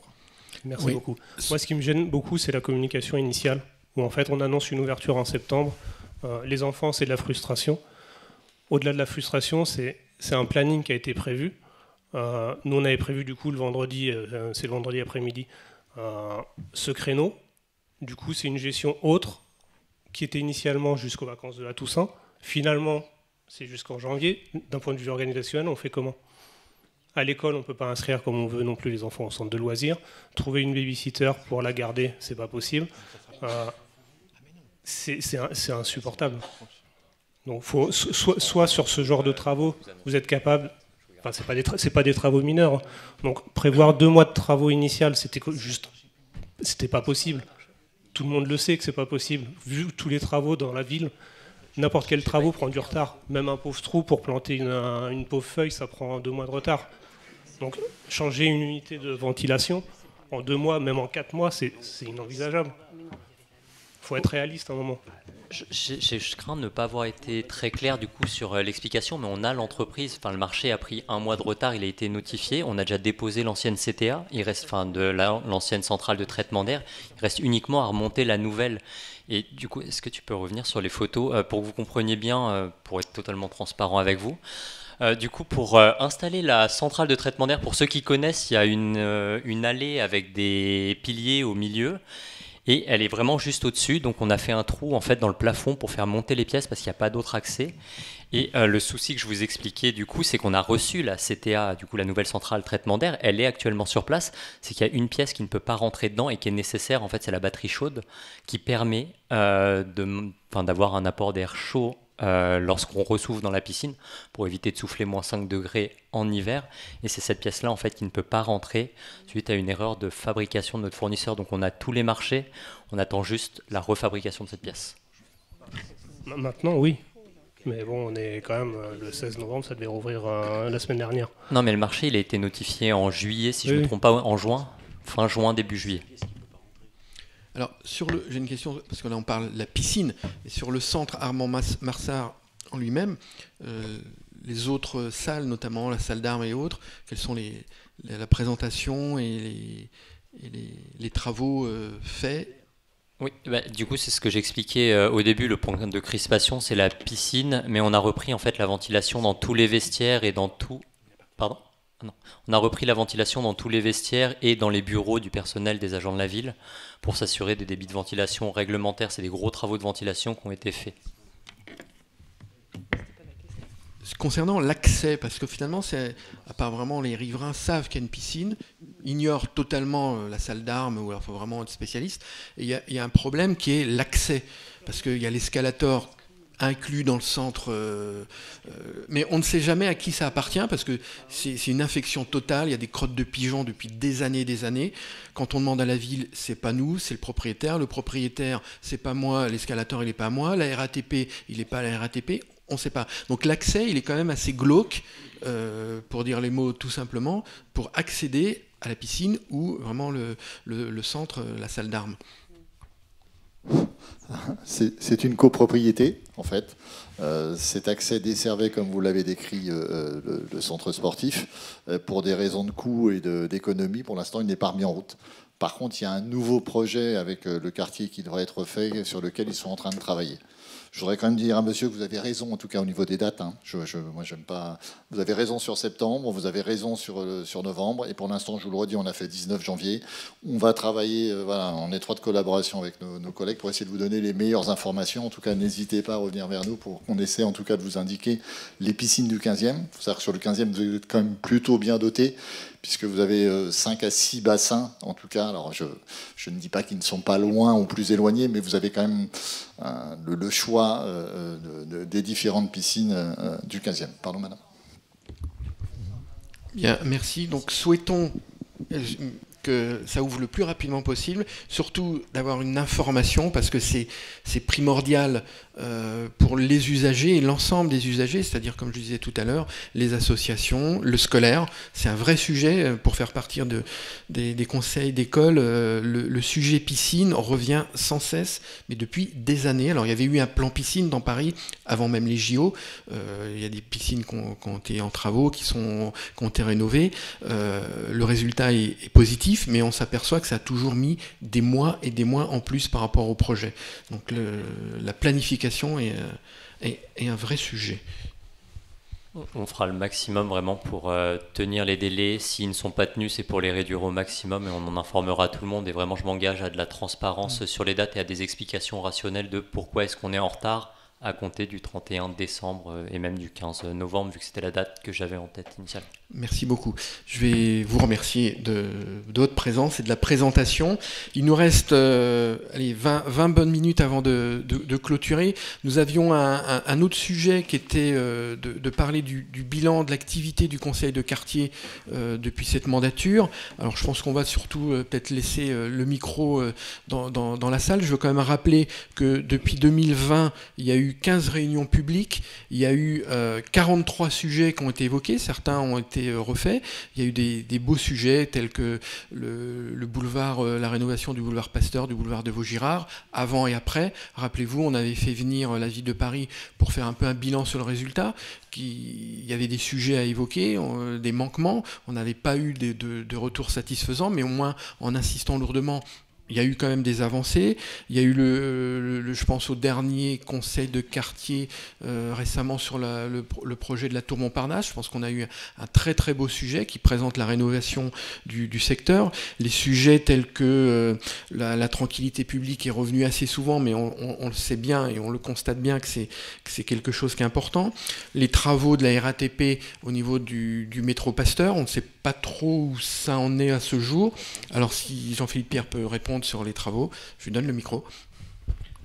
Alors les travaux de vous savez, c'est la gare, c'est la ligne SNCF, pas SNCF, RATP, je perds.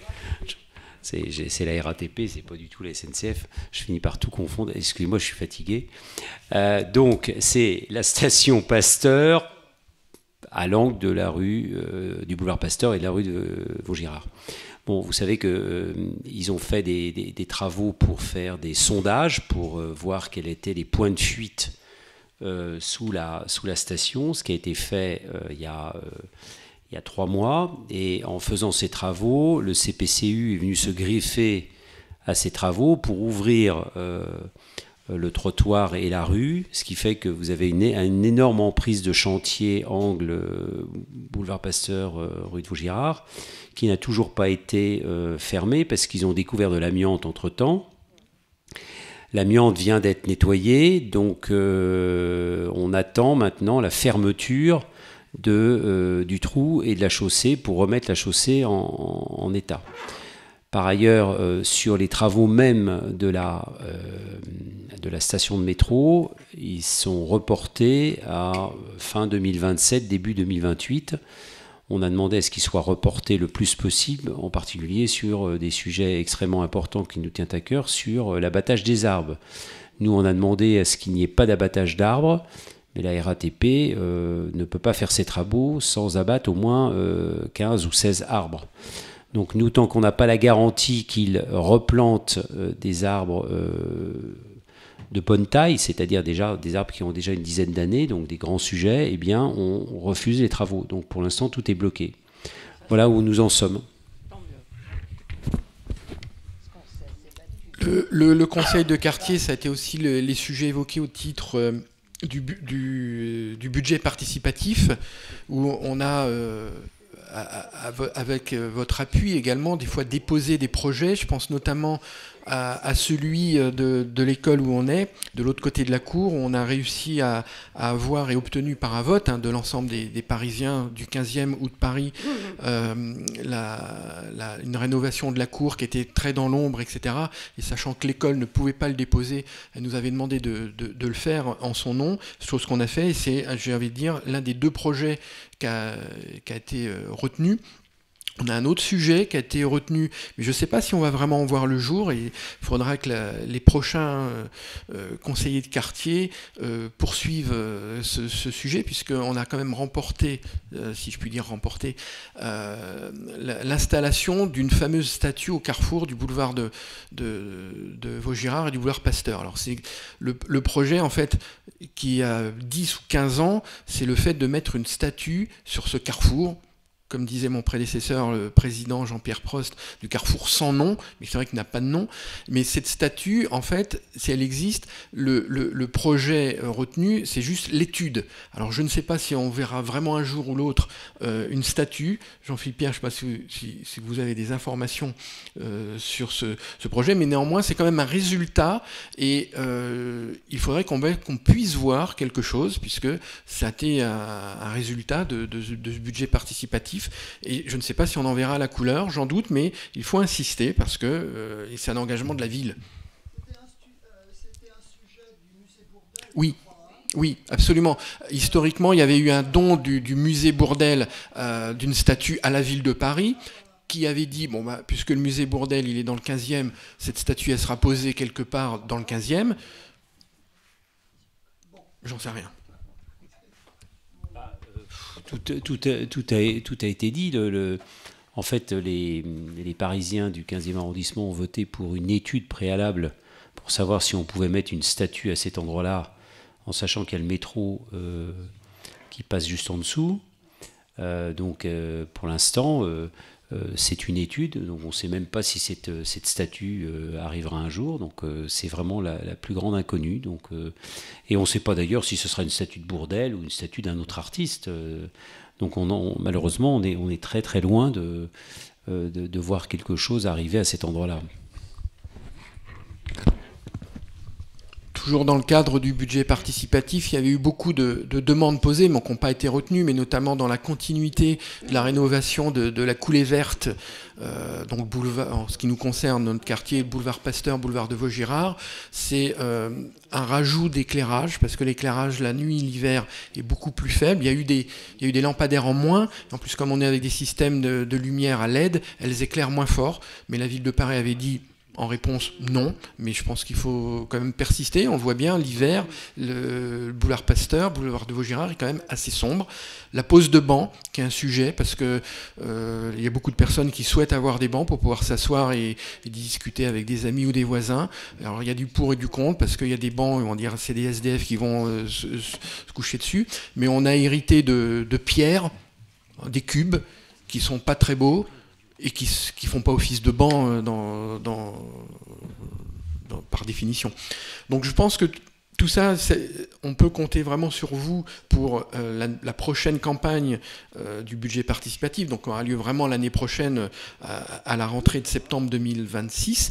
Mais il est important que vous déposiez des idées qui ensuite sont étudiées sur les aspects juridiques, sur les aspects techniques de faisabilité, qui sont mis au vote des Parisiens, du 15e et de l'ensemble des Parisiens. Et je pense que c'est important. Je regardais, il n'y a pas eu des tonnes de sujets déposés pour notre quartier au dernier vote. Je pense qu'il ne faut pas hésiter. Je pense qu'il y a suffisamment de campagnes pour vous signaler que la période est ouverte pour déposer les sujets, mais je pense que c'est important de poser juste des idées qui sont étudiées. Alors il y a des idées des fois un peu farfelues, mais des idées de fond, d'amélioration au quotidien dans l'espace public, je pense que c'est important.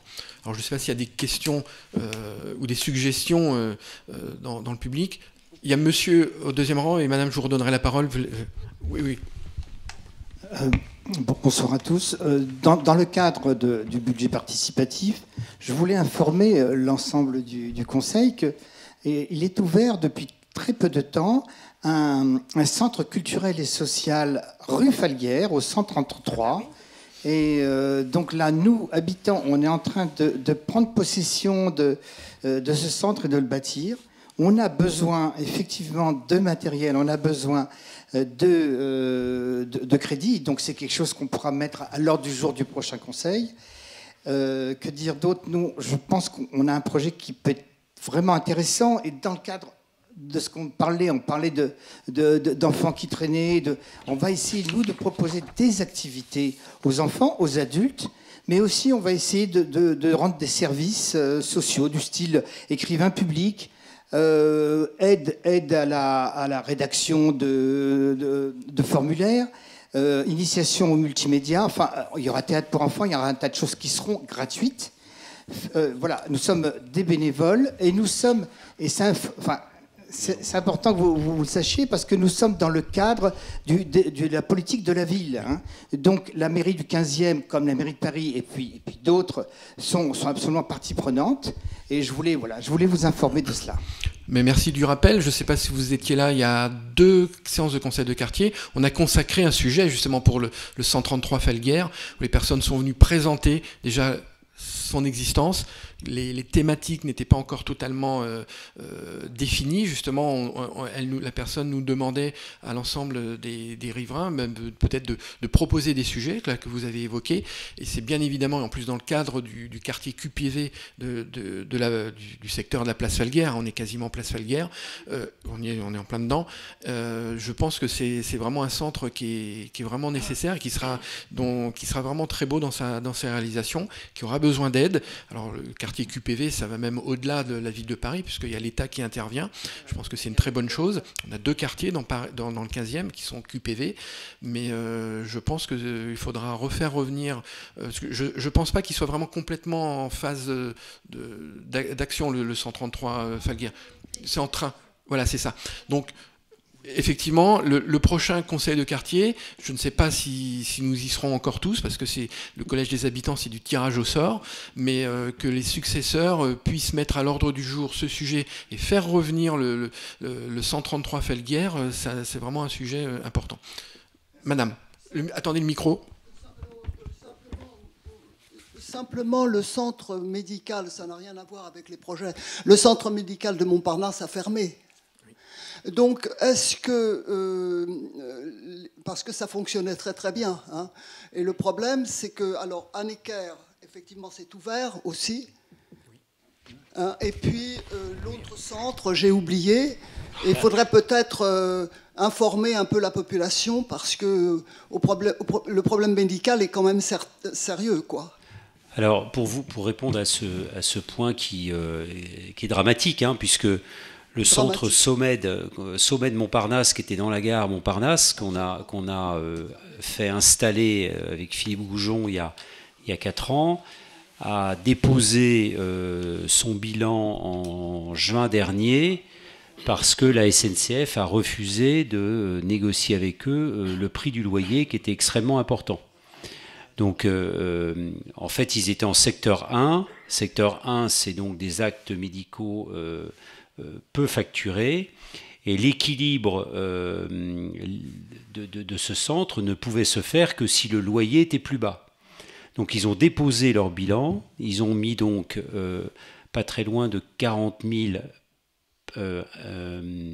patients. Voilà, je cherchais le mot parce qu'il y avait des patients issus du 15e, mais aussi du 14e, mais aussi du 6e, et des patients qui venaient aussi de province, qui faisaient l'aller-retour. Par exemple, il y a des gens qui habitaient Bordeaux, qui faisaient l'aller-retour pour se soigner Sommet de Montparnasse, pour voir à la fois un généraliste, un gynéco, un ophtalmo, un dermato. Ils faisaient toute la série des médecins et leur bilan complet, et puis ils repartaient à Bordeaux. Donc il y avait quand même 40 000 patients d'inscrits. Donc il y a 40 000 personnes qui, aujourd'hui, n'ont plus de médecin référent, qui n'ont plus personne.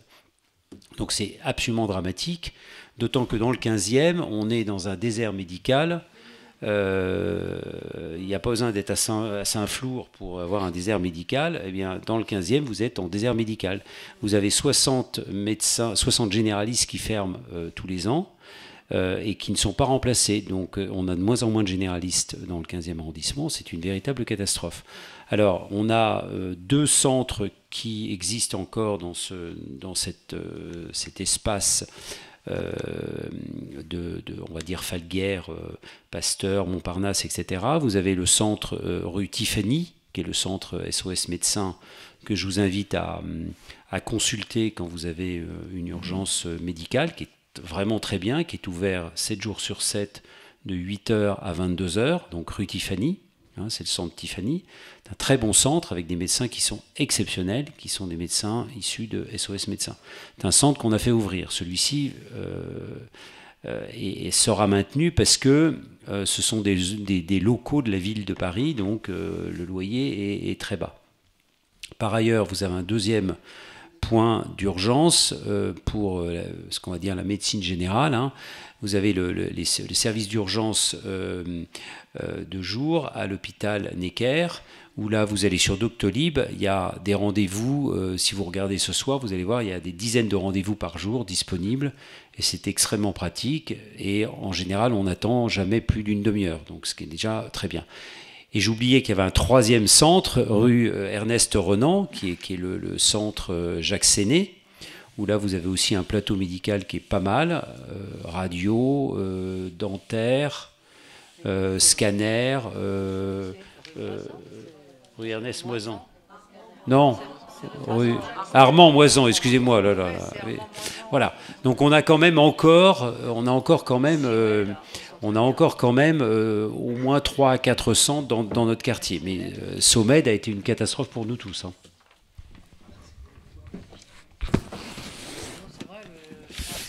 Je crois qu'il y avait monsieur au fond. Vous avez le micro. Oui, merci. Bonsoir. Alors je viens d'arriver, donc j'ai peut-être une question qui a déjà été posée. Moi j'habite rue Falguière, angle boulevard Pasteur, et on a plusieurs commerçants qui sont aujourd'hui fermés. Un ancien magasin de literie, un magasin, je sais pas, un architecte, je crois, et puis tout le centre commercial qui est juste à côté, ici. Alors on entend l'ouverture d'un Lidl bientôt, je crois que ça s'est confirmé, dans ce que j'ai entendu. On ne sait pas quand, absolument. Et après, il y a tout cet espace commercial qui à un moment a été un peu vivant, pas très longtemps, et qui aujourd'hui est complètement vide. Est-ce que vous avez des éléments à nous apporter sur ce sujet ? Et juste un dernier élément sur un médecin. Dans la recherche de médecin, moi personnellement, je vais dans un centre qui s'appelle One Clinic, rue du Docteur Roux, et ils sont plutôt très sympas. Je ne suis pas médecin, je ne suis pas conventionné, hein, j'ai pas de participation à l'activité. Merci. Alors, je peux vous parler de la copropriété. C'est la copropriété de la galerie Vaugirard, hein, c'est ça. Alors c'est une copropriété privée, hein. Donc il y a, si Jean-Pierre Prost était là, il en parlerait mieux que moi, mais moi je peux vous en parler parce qu'on a plusieurs sujets avec cette copropriété. D'ailleurs le premier sujet, c'est qu'on a demandé à cette copropriété de fermer par des grilles la nuit à partir de 23h, côté Vaugirard et côté Falguière, parce que c'est une galerie traversante, hein, c'est-à-dire que ceux qui sont rue Falguière peuvent aller du côté Vaugirard, et donc toute cette galerie... Il faut que ce soit voté en AG, oui, mais bon, ce que je veux dire, c'est un vrai sujet, puisque justement les sans domicile fixe qui sont sortis de la gare à la fermeture de la gare viennent dans cette galerie la nuit, y passer la nuit. Bon. Par ailleurs, ils ont fermé le Auchan, et malheureusement, ils installent un Lidl. Donc, autant vous dire qu'on va encore dégrader un peu plus cette galerie. Et enfin, toutes les boutiques sont fermées, parce que les boutiques appartiennent au même propriétaire que le BHV. Donc je vous passe la polémique sur le BHV parce que c'est encore un autre sujet. Mais toutes les boutiques appartiennent au même groupe que le BHV. Et le groupe BHV n'a pas payé ses charges de copropriété à hauteur de 400 000 € à la copropriété copropriété Vaugirard. Donc le truc est complètement bloqué. Nous, pour l'instant, tant qu'ils ne payent pas leurs charges de copropriété, on a refusé de donner une autorisation de travaux, hein, pour que cette galerie soit refaite, parce qu'il n'est pas normal qu'ils ne payent pas leurs charges de copropriété, même si c'est un sujet qui relève d'une copropriété privée. Mais ils ont plus de 400 000 € de charges non payées dans cette copropriété. Donc on les a reçus à la mairie en leur demandant de payer leurs charges, et ensuite on verra en fonction de ce qu'ils nous proposeront. Parce que nous on avait même évoqué, on voulait qu'ils ouvrent justement un centre médical dans cette galerie, ouvert toute la journée, hein, de 8h le matin à 8h le soir. Il y avait un centre dentaire qui a fermé, et on leur a demandé de réouvrir un centre médical avec médecins généralistes, radiologues, etc. Donc pour l'instant tout est à l'arrêt pour toutes ces raisons-là. Donc malheureusement les nouvelles ne sont pas très bonnes, et l'ouverture d'un Lidl ne nous plaît pas du tout. C'était très mal géré. Dernière question, monsieur, parce que nous sommes pris par le temps. Intervention, allez-y. Et dans la partie attractivité, c'est deux commerces qui sont au bout de à Angle Falguière, Pasteur, donc à côté de la boulangerie. Si vous continuez tout là, à 2 minutes, vous aviez à l'époque un marchand de matelas qui a fermé il y a 4-5 mois, et en face un architecte, je crois. Et c'est fermé, quoi. Et c'est vrai qu'il y a on n'a pas quand même énormément de magasins alimentaires. On en a quelques-uns. On a cette chance d'avoir une boucherie, une boulangerie. Est-ce qu'il y a quelque chose, quoi, si vous me dites non, c'est pas grave, hein, c'est juste une question qui... Non, mais je crois que c'est quand on se promène un peu partout dans la rue de Paris, on voit énormément de fonds de commerce qui sont alloués, y compris dans des beaux quartiers qui étaient très attractifs pour l'ensemble des enseignes. On a aussi Boulevard Pasteur, j'ai plus le nom de la boutique, mais qui vendait des vêtements juste à côté de la Société Générale, qui va fermer. Il y a une nouvelle petite épicerie qui va ouvrir au début de la rue de l'Armorique, où il y avait la boutique de vélos électriques. Souhaitons-lui bonne chance, mais effectivement, de façon générale, et c'est pas propre à notre quartier, je pense qu'aujourd'hui de vouloir s'engager à être commerçant, c'est courageux et c'est compliqué. Juste le restaurant basque que vous connaissez tous, là, qui est tenu par un couple formidable, hein, c'est plutôt bon, hein. Alors, madame, vous n'avez pas l'air d'être d'accord avec moi, mais bon. Moi, je trouve ça c'est plutôt bon. Bon, bref, le restaurant est bon, mais il est vide. Il est vide et il cherche à vendre le fond. Non, c'est pas vous, madame. C'est la dame qui est devant vous, qui avait un sourire, mais le midi il y a un peu de monde, mais le soir il y a personne, et il cherche à vendre son commerce parce qu'il a plus de 70 ans et il n'y arrive pas parce que personne ne veut reprendre son commerce de restaurant c'est plutôt un restaurant qui devrait être là, alors qu'il y a des Coréens un peu plus bas qui marchent très bien. Ça va être un kebab, non ? Pardon ? Oui, c'est pareil. Il n'a pas donné suite. Eh oui. Et au bout de 2 ans, Mais oui, mais c'est compliqué. Il y a le nombre d'engagements d'acheteurs qui n'ont pas le crédit, qui après des études se rendent compte que ça va être très compliqué. L'attractivité économique est effectivement un vrai sujet pour notre quartier, mais pour l'ensemble de Paris. Alors, moi, je voudrais préciser pour... Une dernière remarque, madame, parce qu'on est obligé, on est vraiment pris par le temps, s'il vous plaît. Parce qu'il y a eu des erreurs de dites. Donc, pour la copropriété, là, monsieur... Je me souviens plus de son nom. La copropriété, c'est Auchan qui est parti. C'est pas nous qui avons, c'est pas nous la copropriété qui lui avons dit de partir. C'est Auchan qui a voulu partir. Et vous le savez, vous avez un parking. Vous, alors, et c'est. Oui, mais c'était très mal géré. Le gérant de Auchan, je le connaissais. Et oui, c'est Francis. Voilà, Francis. Oui. Malheureusement, je pense qu'il ne faisait pas le poids pour faire les commandes. Tout à fait d'accord. Hein, donc, ça a été fermé. Et maintenant, il est question de Lidl. Mais même notre syndic ne sait même pas quand est-ce que ça va ouvrir. Vous savez, le nombre d'activités commerciales qui arrivent dans des propriétés privées qu'on découvre et on tombe du ciel, des hôtels dans des immeubles, ça arrive. Maintenant, effectivement, la problématique de cette galerie, c'est qu'il n'y avait plus le moindre commerce. Et quand il n'y a plus le moindre commerce, je pense que c'était très difficile. Et demain, que ce soit Lidl ou un autre enseigne, ça sera compliqué pour eux parce qu'il faudra vraiment avoir envie de venir. Alors souhaitons-le, hein, mais c'est très très très compliqué de faire fonctionner une galerie commerçante où il y a quasiment rien, où le passage est, je ne vais pas dire glauque, mais c'est compliqué y accéder. Je pense qu'il y a la salle de gym au-dessus qui a l'air de bien fonctionner avec du son public. Basic Fit, ça marche bien. Qui est assez connu avec les gens qui peuvent avoir un abonnement, qui peuvent aller dans toutes les salles parisiennes.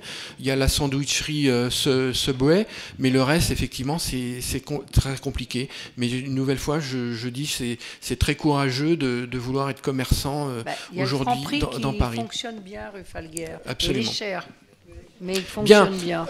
Nous sommes vraiment pris par le temps. Une nouvelle fois, un grand merci pour les intervenants, de façon générale pour l'ensemble des séances que nous avons tenues. Merci au public, avec surtout, je serai souvent beaucoup de personnes qui sont très régulières et fidèles, comme vous, madame, au premier rang. Donc bravo à vous.